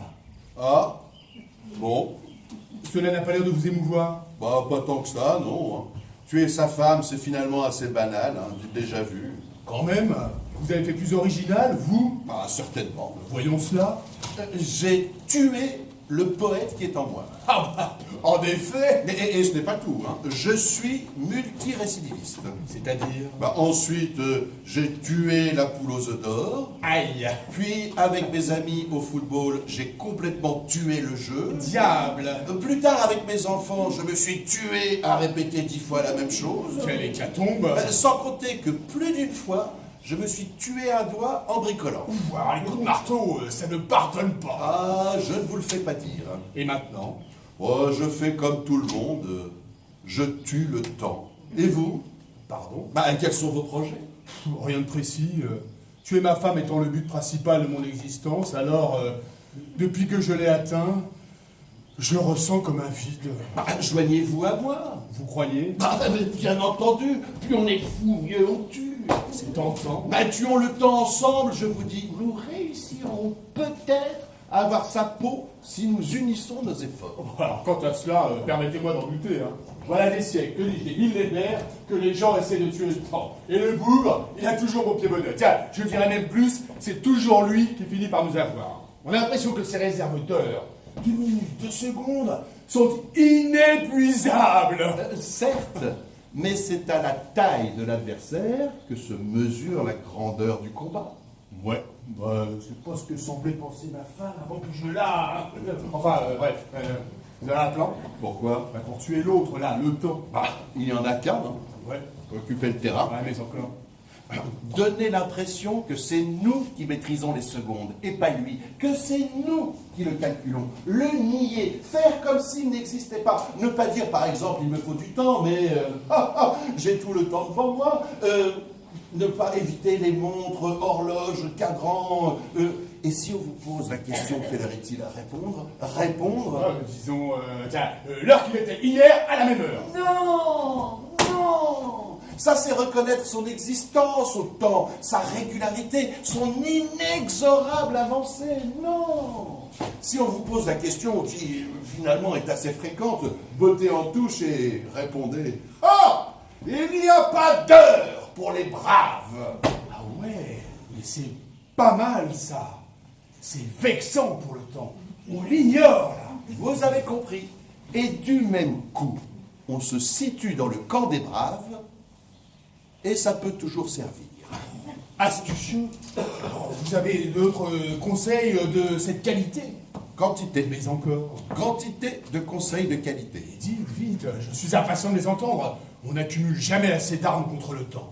Principe de base, ne jamais laisser de temps au temps. Bon, j'ai souvent entendu le contraire. Hein. Vous savez, le célèbre « il faut laisser le temps au temps ». Et effet de style, jolie formule, oui, mais absolument fausse et dangereuse. À l'inverse, il faut lutter en permanence pour que le temps manque de lui-même, en quelque sorte. Le traquer pour qu'il n'ait pas le loisir de se retourner sur lui. Occuper chaque seconde, chaque minute, chaque journée. Jouer serré.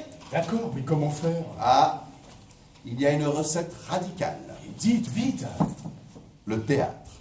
Le théâtre. Oui, le théâtre, c'est le lieu de confrontation idéal avec le temps. Sur scène, ce combat prend toute son ampleur. Le théâtre, c'est une course contre la montre. Une intrigue doit se nouer en quelques minutes, se dénouer en quelques secondes. Vous disposez d'un temps donné pour raconter votre histoire, d'un autre espace de temps pour faire évoluer l'humeur des spectateurs, de quelques instants pour faire naître un sourire, déclencher un rire, d'une toute petite pause pour qu'une larme perle à la paupière de la petite dame au troisième rang. Oui, vous, madame. Et tout cela dans un savant mélange, un dosage aléatoire en perpétuel équilibre. Que le comédien soit plus lent que d'habitude et l'effet se transformera en pétard mouillé, qu'il soit plus rapide au contraire. Et ce que vous trouviez excellent le soir précédent se révélera de moindre intérêt. Mais vous avez raison.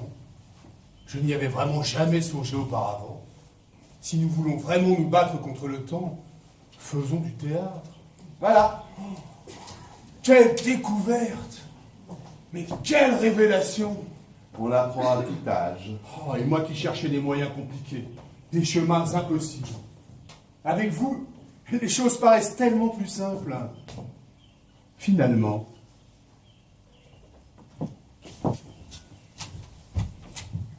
J'ai peut-être eu tort de tuer ma femme. Ça, c'est à vous de voir. Si, je cherchais ce que je croyais chercher là où il n'y avait rien à trouver. Et j'ai trouvé ce que je cherchais là où je pensais qu'il n'y avait rien à chercher. Enfin, bon, ou l'inverse. Oh ben, merci, en tout cas merci. Oh mais, si j'avais un jour pu penser que ce serait un comédien qui m'apporterait la solution. Ah, je ne suis pas comédien. Sans blague, mais vous êtes bien sur un plateau de théâtre pourtant. Oh, par hasard. Les besoins de mon métier m'emmènent dans les endroits les plus divers. Ça par exemple, et si ce n'est pas indiscret. Oh mais pas du tout. Pas du tout. Je suis inspecteur de police, spécialisé dans les disparitions mystérieuses, souvent consécutives à des assassinats. Vous me disiez au début de notre sympathique discussion à propos de votre femme, oh, voilà moins bavard brutalement. Mais détendez-vous. Nous avons tout notre temps.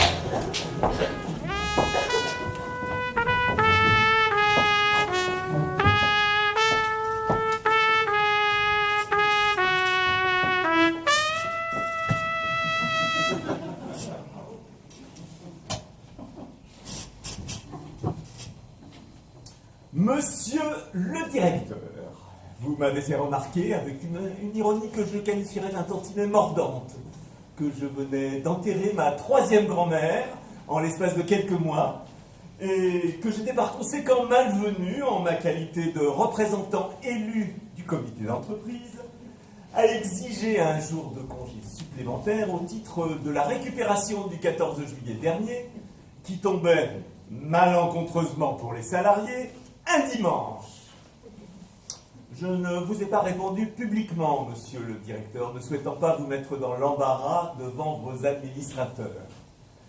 Mais je tiens à vous faire savoir que je dispose en effet, non pas de 3, mais de 4 grands-mères, et ce, de la manière la plus légale qui soit. Si vous vous intéressiez un tant soit peu aux gens qui travaillent pour vous, vous sauriez que, né de parents inconnus, j'ai été élevé jusqu'à l'âge de 15 ans par une famille adoptive dont les grands-parents étaient, eux, clairement identifiés avec un S. Par un de ces retournements de situation dans la vie coutumière, il se trouve que mes véritables géniteurs, dûment authentifiés par toute une batterie de tests ADN, je tiens, si vous le souhaitez, les résultats complets à votre disposition, ont décidé de reprendre contact avec moi au cours de ma 16e année. Après quelques complications juridiques dont je vous passe les détails, j'ai finalement été amené à démarrer une nouvelle existence dans une famille dotée, elle aussi, de grands-parents en parfait état de marche.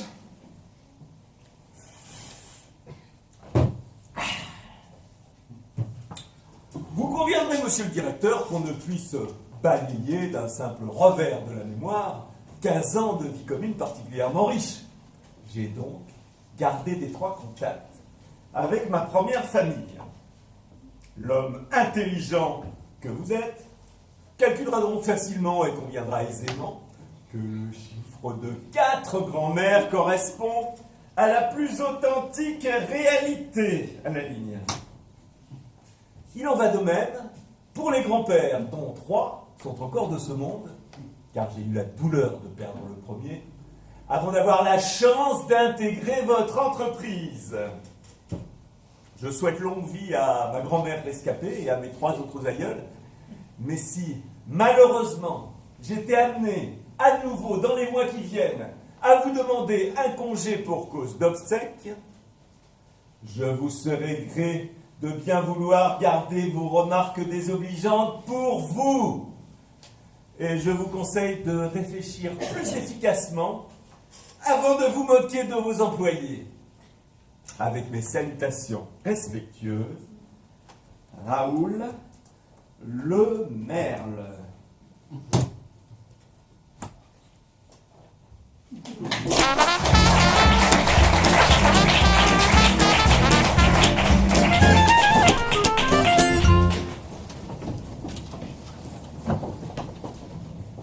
Savez-vous que les scientifiques ont mis en évidence le constat suivant? La différence fondamentale entre les chiens et les êtres humains réside dans le fait que les réflexes sont identiques. Oh, passionnant. Mais finalement, le chien, sa réputation est très surfaite. Ah oui. Bien sûr, réfléchissez un peu. On s'extasie devant la fidélité exceptionnelle de cet animal. C'est ma foi vrai. Vous ne croyez pas que si le chien savait se servir d'un ouvre-boîte au moment de s'appâter, il serait nettement moins fidèle à son maître? Oh, vu sous cet angle, mes dernières illusions s'envolent.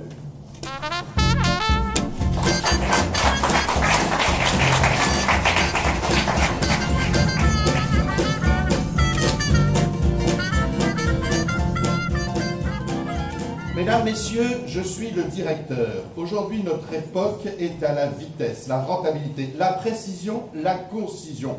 Le temps, c'est de l'argent et inversement. J'ai donc demandé à notre auteur maison de nous écrire des textes courts, plus de ces longs monologues et tirades pendant lesquels on consulte discrètement sa montre. Le théâtre doit se mettre au goût du jour. Notre temps est celui de la concision, du raccourci, du condensé. Bref, soyons brefs. Aussi, je vais demander sans attendre à nos rapides régisseurs d'envoyer rapidement l'ambiance lumineuse et la lumière du spectacle. Action! Marc! Désolé, il ne suis pas Marco. Bah, qui êtes-vous alors? Que faites-vous ici? Qu'avez-vous fait de Marc? Où est la mallette? Qu'est venu le général? Pourquoi l'avion est-il du retard? Quelle heure est-il exactement? D'où tenez-vous cette arme? Qui est le traître? Quel temps fera-t-il demain? Qui a remplacé la drogue par de la lessive bon marché? Oh! Qui fait oh derrière mon dos? Arrêtez, hein, trop long! Remettez la lumière du travail là-haut et coupez cette musique. Il est devenu fou l'auteur ou quoi? Je lui avais dit cours. Caramba! Comment voulez-vous qu'il réponde à la ribambelle des questionnaires? C'est vrai, mais vous pouvez arrêter votre accent, mon vieux. On ne joue plus, là, hein? Ah bon? Bon, c'est quoi cette série interminable de questions? On va faire plus court. Alors, vous revoyez votre texte, ma chérie, et vous choisissez une seule question. Ça suffira. Une seule? Oui, une seule. Court. On va faire court. Allez, action. Vous pouvez nous remettre les effets lumière et son, les gars? Merci. Allez, on y va. Marc! Désolé, il ne suis pas Marco. Qui est le traître? Je n'en sais rien, moi. Que veux-tu que je te réponde? Mais pose une question, vite. Quel temps fera-t-il demain? Mais on piétine, les enfants, on piétine. Coupez la musique, là, et remettez la lumière dans la salle. Bien, vous auriez dû choisir la question la plus logique. Qui êtes-vous? Alors? Ah bah parfait. Pour celle-là, j'ai une réponse. Excellent, allons-y. Allez, remettez les ambiances du spectacle. Marc! Marc! Désolé, je ne suis pas Marco. Qui êtes-vous alors? Petite colombe, vous allez un poco vite en besogne. Sachez tous d'abord que vous avez sous les yeux une accord de 345 Magnum, Modelas 638, chargé Yos Caracol. Et qu'au bout de cette arme redoutable, il y a Mamano, doit les faire. Boum des vélos. Eh ben, au fait. Et qu'au bout de ma mano, il y a mon bras. Ricoverti, comme vous pouvez le constater, una delicate et bella camisa dès que l'on vit. Bref. Oui, bref. Je vous parler au Seigneur. Au Seigneur. Ah oui, au Seigneur? Alonso, di Pedro, di Domè, di Narumaka, di tanto polio da questa razón. I curcetto da stamarai, i vino por favori, las tremundoras das passe calle. Trop long. Coupez la musique là et remettez la lumière. Il y a un auteur fou qui sévit dans les parages ou quoi. Je lui ai demandé de faire court et le seul nom de son personnage suffit à remplir l'annuaire des Pyrénées-Atlantiques. Mais dites-moi que je rêve. Non, Seigneur, vous ne l'aimez pas. Pas d'accent. On ne joue plus. Toi, parlez normal. Mais excusez-moi les enfants, mais il faut au moins qu'on tienne jusqu'à la coupure publicitaire. On pourrait peut-être faire la pub tout de suite. Non. La publicité doit intervenir à un moment clé, où le suspense est à son comble. Par exemple, au moment où je le poignarde et qu'il tire sur moi. Voilà, c'est bon. Un coup de poignard, un coup de feu, c'est court, ça, expéditif. L'auteur remonte dans mon estime. Enfin une bonne idée, ma chérie. Bon, allez, feu, et que ça saute, régie, lumière, musique, action. Marc! Un seul marque, on gagnera du temps. Marc! Désolé, je ne suis pas... Supprimez, désolé, vous n'avez qu'à faire sentir que vous êtes désolé. Et supprimez, yo no suis, on se doute bien que vous n'êtes pas Marco, sinon il n'y aurait pas de pièce. Allez à l'essentiel, et l'essentiel, c'est coup de feu. Marc! Pas Marco. Qui êtes-vous alors? Mais supprimez le ricanement. Mais quoi, il est excellent mon ricanement. Peut-être, mais il nous fait perdre du temps. Et puis, la question qui êtes-vous alors? Inutile, prenez l'air étonné, ça suffira. Et puis, la série de noms à rallonge, là, hop, vous oubliez, vous choisissez le premier, et hop, on file à la pub. Allez, action. Marc! Non, Alonso. Aïe, excellent. Aïe, enfin du texte court et précis. Allez, la suite. Vous m'avez stoché. Mais vous ne l'emporterez pas au paradis. Ah ben décidément, il aime bien les ricanements, cet auteur, hein. Adieu, petite colombe. Mais quoi encore, bon Dieu? Tire! Je tire. Mais dépêchez-vous. Oh, il n'est pas chargé ou quoi? Tapez bien là où il faut! Merci, je sais quand même me servir d'un revolver. Bon, ça vient ou quoi? J'ai l'air d'une pomme, moi! Ah mais saloperie de matériel, mais tu vas partir, oui. Tu dois relever le truc, là! Mais il y a des amorces au moins dedans. Ça fait 20 ans que je joue dans des pièces stupides, avec des coups de feu stupides, et ça fait 20 ans que ça s'enraye au moment le plus délicat. Et tout va bien. Il n'est pas chargé. Ah, bah c'est normal alors! Mais comment ça, normal? Vous trouvez normal, vous, que dans un théâtre, un coup de feu ne part pas au moment voulu? Tout s'arrête. Nous frôlons le ridicule, mais c'est normal. Oh, ça va! Ce que je voulais dire, c'est qu'il ne peut pas y avoir de coup de feu si l'arme n'est pas chargée. Mais c'est logique, non? C'est peut-être logique, mais ce n'est pas normal. Calmez-vous, je vais chercher des amorces. Non, pas question, on reprend. Mais comment je fais pour le coup de Des feu? vraisemblances, c'est notre métier, merde. Allons-y.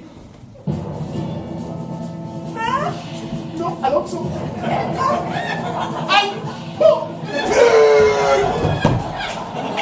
Aïe, oh, enfin, on respire.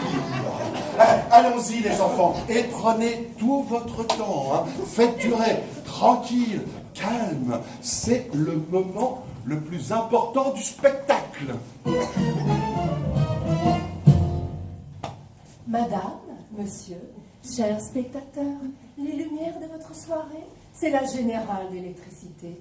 La générale d'électricité, c'est le savoir-faire d'une grande entreprise, la souplesse d'un grand groupe. Chez vous aussi, consommez générale d'électricité pour une énergie fiable et bon marché. À la maison comme au théâtre, je fais appel à la générale d'électricité. Générale d'électricité.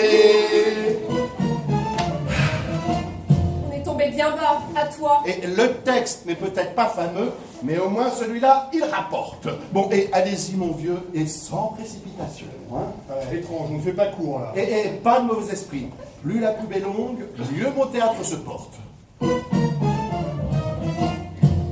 Il est des spectateurs qui se laissent aller mollement dans la douceur de leur fauteuil. Ils profitent pleinement de leur soirée. Mais vous, madame, mais vous, monsieur, vous n'êtes pas de cela, et vous ne pouvez vous laisser râler. Vous n'osez pas le dire, mais vous souffrez d'hémorroïdes. Avez-vous pensé à la pommade Happy Rectus? Happy Rectus, c'est le spectacle en toute tranquillité. Avec Happy Rectus, vous jouirez du spectacle sans arrière-pensée. Happy Rectus, le confort du spectateur moderne. Happy Rectus. Attention, Happy Rectus est un médicament. Demandez conseil à votre pharmacien habituel.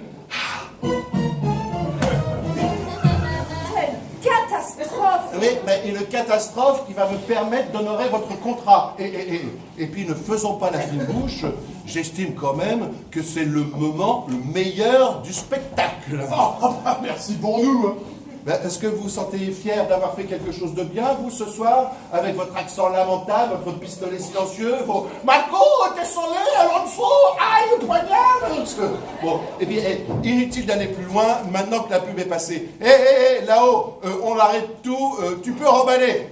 Pas question, continue la pièce, remettez-nous les effets. Et c'est moi qui commande ici, coupez. Et moi j'ai dit remettez l'ambiance.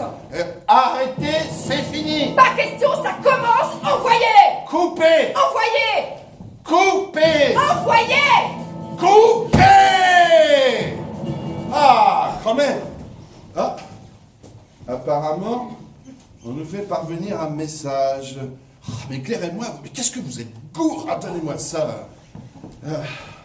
De la part de la régie Lumière et Son. La plaisanterie a assez duré, grève générale. Quand vous serez mis d'accord, nous pourrons discuter. Ah, eh ben, dites donc, maintenant on est dans le noir, vraiment, et dans tous les sens du terme. Hein. Et dire qu'on faisait de la publicité pour la générale d'électricité. Ah, ben, ça va, hein, ça va. Bon, eh bien, bonsoir. Bon, allez, viens, on va se démaquiller. Attends. J'ai une révélation à faire au public. Tenez, éclairez-moi. Mieux que ça, vous êtes court aussi. Oh. C'est Louis qui a remplacé la drogue par de la lessive à bon marché. C'est les seniors.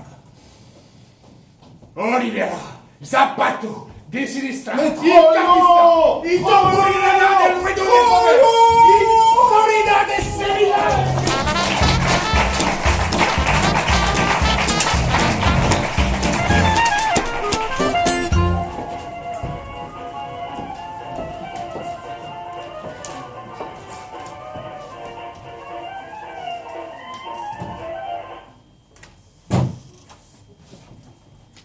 Mes enfants, mon cher Antoine, ce petit mot pour vous dire que je suis partie. Définitivement. Chloé, tu as 18 ans depuis hier. Nous avons fêté ton anniversaire. Oh, j'ai bien vu que tu n'étais pas contente du cadeau que je t'ai offert. Ça ne m'étonne pas. De manière générale, je ne t'ai jamais vue contente de quoi que ce soit, sauf peut-être quand ton frère Paul est tombé dans le canal et qu'il a failli se noyer sous nos yeux. Encore ta joie fut-elle de courte durée, puisqu'une intervention rapide des pompiers a permis de le repêcher vivant. Bref, tu es majeur maintenant. Vu la médiocrité de tes résultats scolaires, tu te prépares une vie sans relief, ballottée entre missions d'intérim lugubres, période de chômage et stage inefficace. Mais ce n'est plus de ma responsabilité. Paul, puisque tu as survécu à ta noyade, de niveau 2 quand même, Il n'échappera à personne que tu te diriges vers tes 23 ans sans manifester le moindre intérêt pour le monde qui t'entoure, lequel te le rend bien. Les 23 premières années de ta vie se seront donc résumées à une grisaille monotone dont le seul moment un peu excitant aura finalement été ta chute dans le canal. Tu es légalement majeur, même si je doute que tu atteignes un jour ne serait-ce que l'âge de raison, mais c'est ainsi. Ton avenir est tout tracé. Il est promis à l'indifférence générale et je ne veux surtout pas déroger à la règle.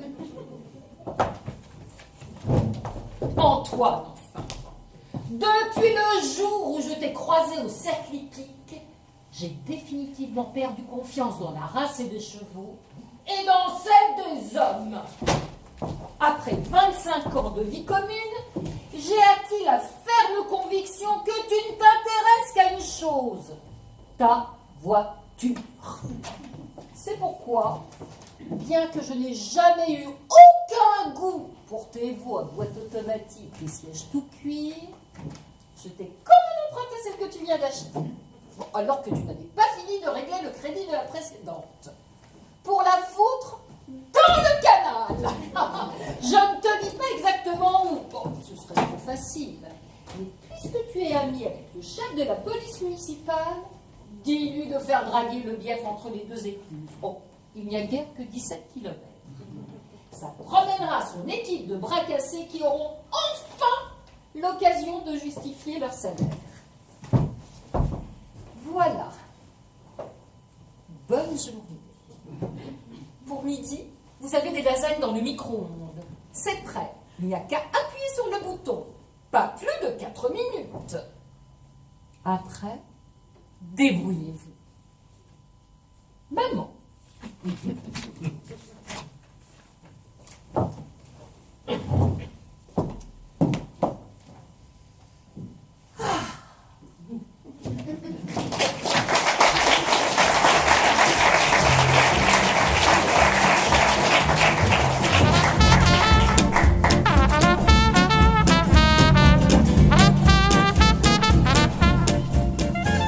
Bonjour madame, c'est pour une déclaration de perte.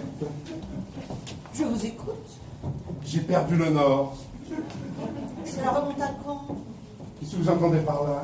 Vous êtes mis comme ça, d'un seul coup, à un moment précis? Maintenant que vous m'y faites penser, il y a eu des alertes en effet. Plus d'une fois, mon épouse m'a dit « Toi, tu perds le nord ». Mais j'avais toujours l'impression de le retrouver. Alors que là, Vous estimez que c'est définitif? voilà, c'est le mot définitif. J'ai définitivement perdu le nord. C'est grave. Monsieur Selon, voyons, nous allons constituer un petit dossier. Alors, votre métier? Je vends des meubles. Votre métier, ça, félicitations, du solide. Où ça? Oh, partout, on veut bien les acheter. Non, non, je voulais dire où exercez-vous votre activité? Oh, pardon. Centre commercial de Châteauroux. Zone d'activité sud. Sud? Oui. Aucun risque d'être muté dans la zone nord? Aucun. À Châteauroux, il n'y a que le sud. Au nord, il n'y a rien. Parfait, vous avez de la chance. Poursuivons. Au niveau des loisirs, vous faites des bateaux? Oh, jamais. J'ai peur de l'eau. Bien. De l'intérêt pour l'aviation, de loisirs, j'entends. Aucun. Bien. Et au niveau de l'astronomie? Oh, je la laisse volontiers à d'autres. Bien. Course d'orientation? Ni course, ni orientation. Monsieur est un sage. Maison individuelle? Appartement. Ah, situation? Plein sud. Parfait. Vous prenez des vacances? Régulièrement dans le sud. Jamais ailleurs? Parfois en Bretagne. Ah! Côté Manche ou côté Atlantique? Atlantique, Atlantique toujours. Bretagne Sud, donc c'est excellent. Eh bien, je pense que vous ne devriez connaître aucun désagrément. Voilà, nous allons faire des recherches, bien sûr. Si on retrouve votre honneur, on vous le fera savoir. Mais franchement, ne vous attendez pas à des résultats positifs. Le Nord, c'est très volatile. De toute façon, vu vos réponses, vous n'en avez pas besoin. Vous en êtes sûr? Certaines. De nos jours, des milliers de gens vivent en ayant perdu le Nord. Ils ne s'en portent pas plus mal. N'oubliez pas de brancher votre GPS quand vous conduisez et tout ira bien. Et si un jour je perds le sud? Mais impossible, monsieur. On ne perd pas le sud. L'expression n'existe pas. Vous le garantissez? Mais absolument. Consultez un dictionnaire et vous verrez que l'on peut être complètement à l'ouest, passer à l'est, formulation qui a tendance à disparaître, naviguer plein sud, mais le perdre non, en aucun cas. Je peux donc être rassuré? Complètement, monsieur. Autre chose? Non, non, merci. Merci beaucoup. Au revoir. Au revoir, monsieur. Suivant! Monsieur? La sortie. Mais par là, monsieur. Couloir nord. Oh la vache! J'ai pas pensé à ça.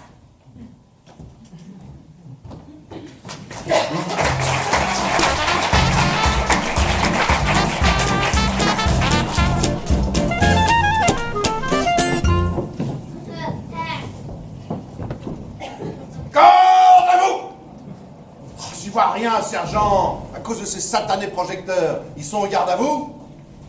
J'ai pas l'impression, mon adjudant. Ils sont assis dans leur fauteuil. Bon, ça ne fait rien. Ah bon! J'y vois toujours rien, sergent. Ils sont au repos? J'ai pas l'impression, mon adjudant. Ils sont toujours assis dans leur fauteuil. Ça fait pas grande différence. Bon. Passons sur le protocole. Je dois leur dire 2 mots. Soldat, l'adjudant ici présent va vous dire 2 mots. Alors silence dans les rangs. Là, on peut dire dans les rangées. Silence dans les rangées. Même dans les travées. Silence sans entraver. Voilà. J'ai des instructions à leur transmettre. Alors on ferme. Parce que les instructions, c'est instructif, et les transmissions, c'est transmissible. Oui, sergent, ça va bien. Impeccable, mon adjudant. Oh, merci de prendre soin de ma santé, mon adjudant. Heureuse de service sous vos ordres, mon adjudant. Et vous, si je puis me permettre, mon adjudant? Non, je voulais dire... Silence! On écoute ce que l'adjudant voulait dire. Mais pas à eux, sergent. À vous. Silence! Les paras, eux, ils avouent au sergent. Bon, excusez-moi, je ne vois qu'une seule solution. Garde à vous, sergent! Et maintenant, sergent, voilà mes instructions. Pour vous, sergent. Pour vous. Fermez votre grande gueule! Compris? Désolé, mais si on veut y arriver... Bon, alors, les consignes que je voulais vous transmettre sont les suivantes. Le théâtre dans lequel vous avez pris place est désormais dans la zone de tir. En conséquence, le haut commandement a ordonné son évacuation immédiate. Donc, dispersion dans l'ordre. Vous repérez la lettre de votre travée et vous vous dirigez, une fois dehors, vers les camions correspondant aux rangées précédemment évoquées. C'est simple. Rangée A, camion A, rangée B, camion B, et ainsi de suite. Les spectateurs qui ont des invitations disposent de voitures blindées avec chauffeur. Les autres se démerdent pour monter sur les plateformes des camions bâchés. Et pour ceux qui ont des places demi-tarif ou collectivité, ils feront le trajet à pied. Exécution! Sergent! Sergent! Ah oui, c'est vrai. Mais qu'est-ce qu'elle peut être con quand même! Bravo! À vos ordres, mon adjudant! Sergent, je viens de donner l'ordre d'évacuation et il me semble que la salle ne réagit pas beaucoup. Confirmez, mon adjudant. Confirmez quoi, sergent? Confirmation qu'il n'y a aucun mouvement dans la salle, mon adjudant. Mais faites quelque chose, bougez-vous les fesses, merde! Évacuation, ça veut dire évacuation, alors faites évacuer cette salle! Il n'y aura pas d'évacuation. Et une fois de plus, vous n'avez rien compris à rien! Mais vous perdez la tête, sergent. Reprenez-vous et faites-moi évacuer cette nom de Dieu de salle. Vous avez en face de vous des spectateurs de théâtre, mon adjudant. Vous devez donc tenir compte d'un certain nombre de paramètres dont je conçois parfaitement qu'ils soient un peu trop complexes pour votre niveau de compréhension. Bon, essayons quand même. Vous leur avez annoncé que le théâtre était dans la zone de tir. Affirmatif. Mais le théâtre a toujours été et sera toujours dans la zone de tir. C'est sa fonction même. Alors vous comprendrez qu'il ne soit pas autrement surpris. Par ailleurs, Vous leur demandez d'évacuer. Affirmatif. C'est mal les connaître. Un spectateur de théâtre, s'il abandonne son fauteuil, c'est un acte volontaire pour marquer sa désapprobation ou son ennui. Mais s'asseoir dans un fauteuil de théâtre est un privilège dont il connaît le prix, et vous ne le ferez pas partir comme ça. Enfin, et surtout, vous oubliez que le spectateur de théâtre est curieux par essence. Alors évacuer ne correspond pas à sa mentalité. Qu'est-ce que l'essence vient foutre là-dedans? Le capitaine ne m'a pas prévenu qu'il y avait des problèmes de ravitaillement. Bon, d'accord. Garde à vous! Demi-tour droite. Direction les coulisses. En avant, marche. Inde, Inde, Inde, Inde. Le théâtre est dans la zone de tir. Bien sûr, face aux balles, aux bombes, à la bêtise, au racisme, à la médiocrité, il reste une formidable école de résistance et de démocratie. Sans compter le rire, la poésie, la tendresse. Le théâtre est dans la zone de tir et il faudra l'évacuer. Allons donc, solides dans nos rangées, ancrés dans nos travées. Nous restons là, fidèles au poste. Garde, à vous.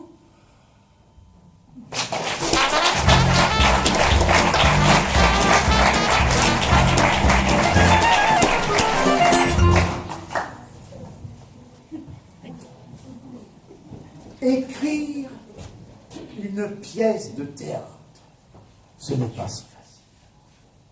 Trouver un théâtre pour la faire jouer, cela devient vraiment très compliqué. Ne pas sortir ruiné de l'aventure relève du miracle. Alors, quand en plus on ne croit pas en Dieu, il vaut mieux se faire boucher, charcutier, vendre ses volailles et ses saucisses sans chercher à comprendre.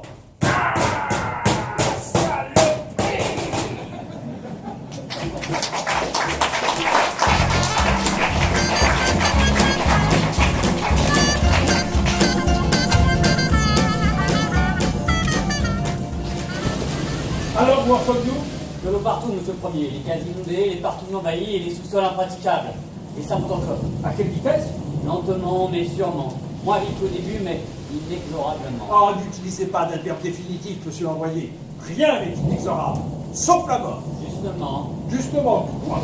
De nombreuses morts à vous annoncer, monsieur le premier. Oh, les morts ne m'intéressent plus. C'est le compte des vivants que je souhaite analyser. L'analyse sera vite effectuée, monsieur le premier. Je tiens les chiffres à votre disposition. Eh bien, donnez-les, évitez-moi vos commentaires, nous gagnerons du temps. Parfait. Perte par noyade directe sur l'ensemble de la population, 17 884 000 victimes. Perte liée à l'incapacité de ravitailler la population, estimation à 8 millions de victimes. Perte liée et consécutive aux épidémies et maladies sur la population, 17 885 000 victimes. Perte... Au fait, c'est le nombre des survivants qui m'intéresse. Je me tue à vous le dire. Monsieur le premier, il faut bien déterminer le nombre de victimes pour connaître le nombre de survivants. C'est une question de soustraction. Eh bien, soustrayez, mon ami, soustrayez. Évitez-moi les subtilités de vos calculs. Bien. Nous pouvons estimer, monsieur le premier, je dis bien estimer, le nombre de survivants ici même dans la capitale à environ 7500 personnes. Et peut-être 3 à 4000 de plus réfugiés dans les chaînes des montagnes de l'Ouest. Avons-nous un moyen de rapatrier ces 4000 personnes dans un délai raisonnable? Négatif, monsieur le premier. Tous nos aéroports sont noyés. Seuls quelques hélicoptères sont encore capables de voler, mais le haut commandement souhaite les garder pour votre évacuation. Mais nous n'avons quasiment plus de carburant et le haut commandement doit garder donc ces appareils pour votre évacuation, celle de vos conseillers et de votre suite ici présente en cas de poursuite de la montée des eaux. Je vois, cela signifie que les réfugiés des montagnes de l'Ouest sont condamnés, ainsi que l'immense majorité de ceux qui se trouvent dans les hauts immeubles autour de nous. Pas de mon ressort, monsieur le premier, je suis en charge de la situation statistique. Par ailleurs, monsieur l'envoyé, le souci de mon commandement de m'évacuer en dernier recours me paraît louable. Mais pour aller où? Je voudrais bien le savoir. Ce n'est pas de mon ressort. Ah, de votre ressort, certes, monsieur l'envoyé, mais lorsque vous aurez été dans l'eau, peut-être ce sera de votre ressort de trouver un moyen pour continuer à respirer. Sans doute, monsieur le premier. Mais le haut commandement estime qu'il sera alors possible de vous poser peut-être sur un bateau, une plateforme Oh, pétrolière. la montée brutale des eaux a occasionné de tels raz-de-marée, de tels courants dans les océans, que les installations pétrolières et les navires ont tous été coulés, à notre connaissance. Ah, le monde est vaste, monsieur le premier. Oui, oui, et humide par les temps qui courent. Le monde encore, il nous a gardé une petite chance. Et tourner jusqu'à la dernière goutte de carburant avant de disparaître comme les autres. Avez-vous noté, monsieur l'employé, que même les oiseaux ne survivent pas? Ils manquent de nourriture, s'épuisent et finissent par se noyer aussi. Ils essayent de se réfugier sur les terrains des immeubles, mais ils deviennent agressifs. Les gardes fédéraux sont obligés de les abattre. Nous ne sommes pas à court de munitions. Les gardes fédéraux sont d'habiles tireurs, monsieur le premier. Chaque coup porte. Oh, quand même, tuer des oiseaux. Des rapaces se sont attaqués à un enfant en bas âge qui dormait dans son couffin un peu à l'écart. Lorsque la mère est arrivée, le bébé avait déjà un œil arraché. Oh, bien, bien, que les gardes fédéraux abattent tout ce qui vole, après tout, cela ne fait plus grande différence. D'autres nouvelles, monsieur l'employé? On annonce de fortes pluies. Oh, parfait. Les pluies n'ont qu'une influence infime sur la montée des eaux, monsieur le premier. C'est une goutte d'eau, si je puis dire, comparé à la fonte des glaces. Des explications sur ce phénomène? Les rares scientifiques survivants n'ont plus accès à leur laboratoire. Ils en sont réduits à des supputations. Ah, le résultat de ces supputations? L'eau monte. Oh, mais encore? Il semblerait que nous ayons tout fait pour en arriver à ce résultat, monsieur le premier. Nous n'avons, au fil des siècles, tenu aucun compte des signaux, des avertissements que nous envoyait notre planète. Aujourd'hui, nous en payons le prix. Et il est lourd. Et cette mort à petit feu dans l'eau est pour le moins paradoxale. Non. Bon, je crois qu'il est temps de prendre les dernières mesures. Nous allons en effet nous embarquer dans ces fichus hélicoptères.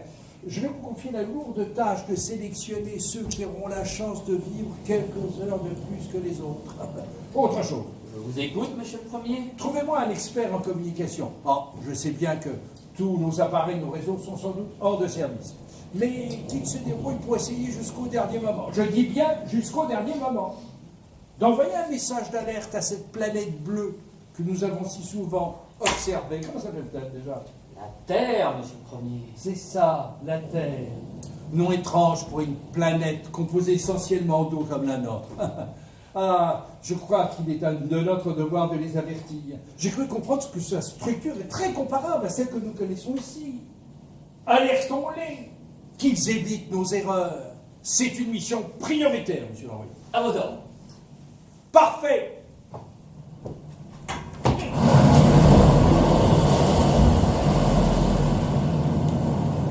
C'est un peu délicat à dire, mais il y a peu de place dans les hélicoptères. Alors il en faudrait deux. Un homme, une femme, jeune si possible, on ne sait jamais. Je vous laisse le soin de les désigner parmi vous, lorsque cela sera fait, qu'ils aillent tous les deux sur le toit de l'immeuble et qu'ils s'adressent au pilote du plus gros des hélicoptères. Il est facile à reconnaître, il a une barbe et il s'appelle Noé.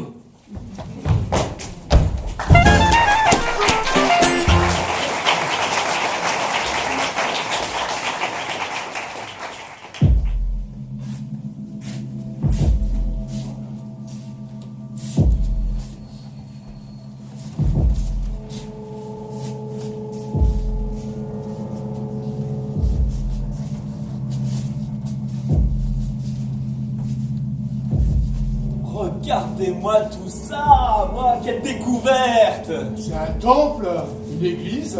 Tu plaisantes, c'est un théâtre, oui, un véritable théâtre en ordre de marche. Et il n'a pas bougé depuis des siècles. Va voir là-haut, tu devrais trouver un appareil avec de nombreux boutons et des fils électriques. On appelait ça un jeu d'orgue. Peut-être que la lumière marche encore. Et que faisait-il dans ce genre de lieu? Du théâtre, je te dis, il y avait des acteurs, là où nous sommes, et des spectateurs en face dans la salle. Les acteurs parlaient, chantaient, dansaient, et les spectateurs regardaient et écoutaient. Avec des casques laser 3 dimensions? Non, sans rien du tout, comme ça. Incroyable! J'ai trouvé! C'est poussiéreux et mal rangé par ici. Il y a effectivement plein de boutons. On appelle ça des curseurs. Il n'y a pas un interrupteur vers le bas, marqué général? Général. Attends. Oui, je l'ai sous les yeux. Manipule-le avec précaution, hein. Il n'y a pas de risque. Oh, tu peux y aller, je doute que ça marche après toutes ces années. Oh! Je n'en crois pas mes yeux! Les projecteurs, on appelait ça des projecteurs. Une ambiance lumineuse, un terme qu'on n'utilise plus depuis des siècles. Ici, il y a aussi une sorte de machine avec 2 petits trous reliés par un ruban très fin. Et au-dessous, des voyants qui clignotent. Le magnétophone et la table de mixage. La sono, disait-il. Par chance, elle marche peut-être aussi. J'essaie. Vas-y, mais en douceur. Hein. Ah! Mais qu'est-ce que c'est que ce bruit? De la musique. Ah, mais c'était ça la musique! Mais c'est ignoble! C'est parce que ton capteur auditif n'est pas réglé pour assimiler ces sons. Ça plaisait beaucoup à l'époque. Hé les gars, je distingue des sortes de formes là, dans cet espace noir. Le public? Non, c'est pas possible comme en retenu. Mince, mais tu as raison! Il y a encore des spectateurs! Essaye de trouver un bouton marqué salle et appuie dessus. Oh! Mais qu'est-ce que c'est que ces horreurs? Des hommes et des femmes des anciens temps, nos ancêtres. Des hommes préhistoriques? Ah, penses-tu, ceux-là sont beaucoup plus évolués, regarde, ils ont des chaussures. Ouais, pas très propre. Mais il pleuvait peut-être le soir où ils sont venus au spectacle. Et puis alors, à l'époque, on ne jetait pas ses chaussures tous les jours comme aujourd'hui, hein. On les gardait plusieurs mois, parfois plusieurs années. Tiens, certains ont des lunettes aussi. Des lunettes vidéo? Non, non, celles-ci amélioraient ou corrigeaient la vue, tout simplement. On n'avait pas encore inventé l'œil automatique assisté par laser optique. À mon avis, nous sommes en présence de spécimens de la fin du XXe siècle, ou peut-être du XXIe. Qu'est-ce qu'ils ont sur la tête? Leurs cheveux. C'est étrange, non? Là encore, on n'avait pas inventé le casque permanent d'assistance au cerveau, alors les humains développaient un système pileux diversifié. Regardez, certains sont bruns, certains grisonnants, certains barbus, d'autres blonds, bouclés, lisses, un peu chauves, frisés. C'est plutôt moche, hein? En ces temps-là, c'était considéré comme un canon essentiel de la beauté. On en prenait grand soin. Une belle chevelure était enviée. Et pourquoi regardaient-ils tous dans le même sens? Ils étaient au spectacle. À notre place, ici, il y avait des acteurs. Ben, celui-ci, quelle position bizarre! Celui-ci, hein. Spectateur mâle, âge moyen, en position d'assouplissement. Il s'est endormi. Vous voyez la femelle à côté de lui? Dans le droit, œil vif, léger sourire, elle devait aimer le théâtre. Elle y prend manifestement du plaisir. Elle a dû obliger son mari à l'accompagner. Et il s'est abachi dans son fauteuil. Il ne faut jamais forcer les gens à aller au théâtre. Ah, mais dis donc, tu connais drôlement bien cette civilisation. Elle me passionne en effet, mais j'aimerais être sûr d'une chose. Attendez. Oh là là, attention au microbe, hein. Tu dois mettre ton masque! Oh, pas la peine. Ça ne pue pas trop après toutes ces années? Ça va, c'est supportable. Oh là là, faudrait me payer si cher pour aller au milieu de ces monstres, des fois qu'ils reprennent vie. Mais que cherches-tu? Il portait souvent au poignet une espèce de bracelet avec un cadran, enfin j'ai oublié le nom, mais cet appareil leur donnait l'heure à peu près exacte et parfois même la date et l'année. Alors avec un peu de chance. Ah voilà. Attendez, je crois que c'est ça. C'est incroyable! Notez les gars, notez! Nous venons de découvrir un théâtre en ordre de marche avec ses spectateurs. Et il a été pétrifié le 15 décembre 2018 à 21h55. Ah, il faudra élucider ce qui s'est passé ce soir-là. Explosion nucléaire, catastrophe dans une centrale. Mais les services généraux nous diront tout ça. Que fait-on? On appelle les autorités supérieures? Ben, nous sommes bien obligés, hein. Et ils vont tout démonter ici et tout transporter dans un musée. Et des générations de petits terriens viennent nous observer derrière de grosses cités. Ah, s'ils ne tenaient qu'à moi, je les laisserais bien ici. C'est beau de passer l'éternité dans un siècle de théâtre. J'éteins les lumières et le drôle de bruit là. Oh non, laissons-leur leur musique, laissons-leur leur lumière. Les services techniques seront là dans quelques minutes. Après tout, nous leur devons quelques égards. Ce sont les derniers spectateurs traditionnels connus de l'histoire de l'humanité. Ils en profitent encore un peu. Allons-y.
très bonne soirée avec nous, mais surtout avec... Bref, sois bref.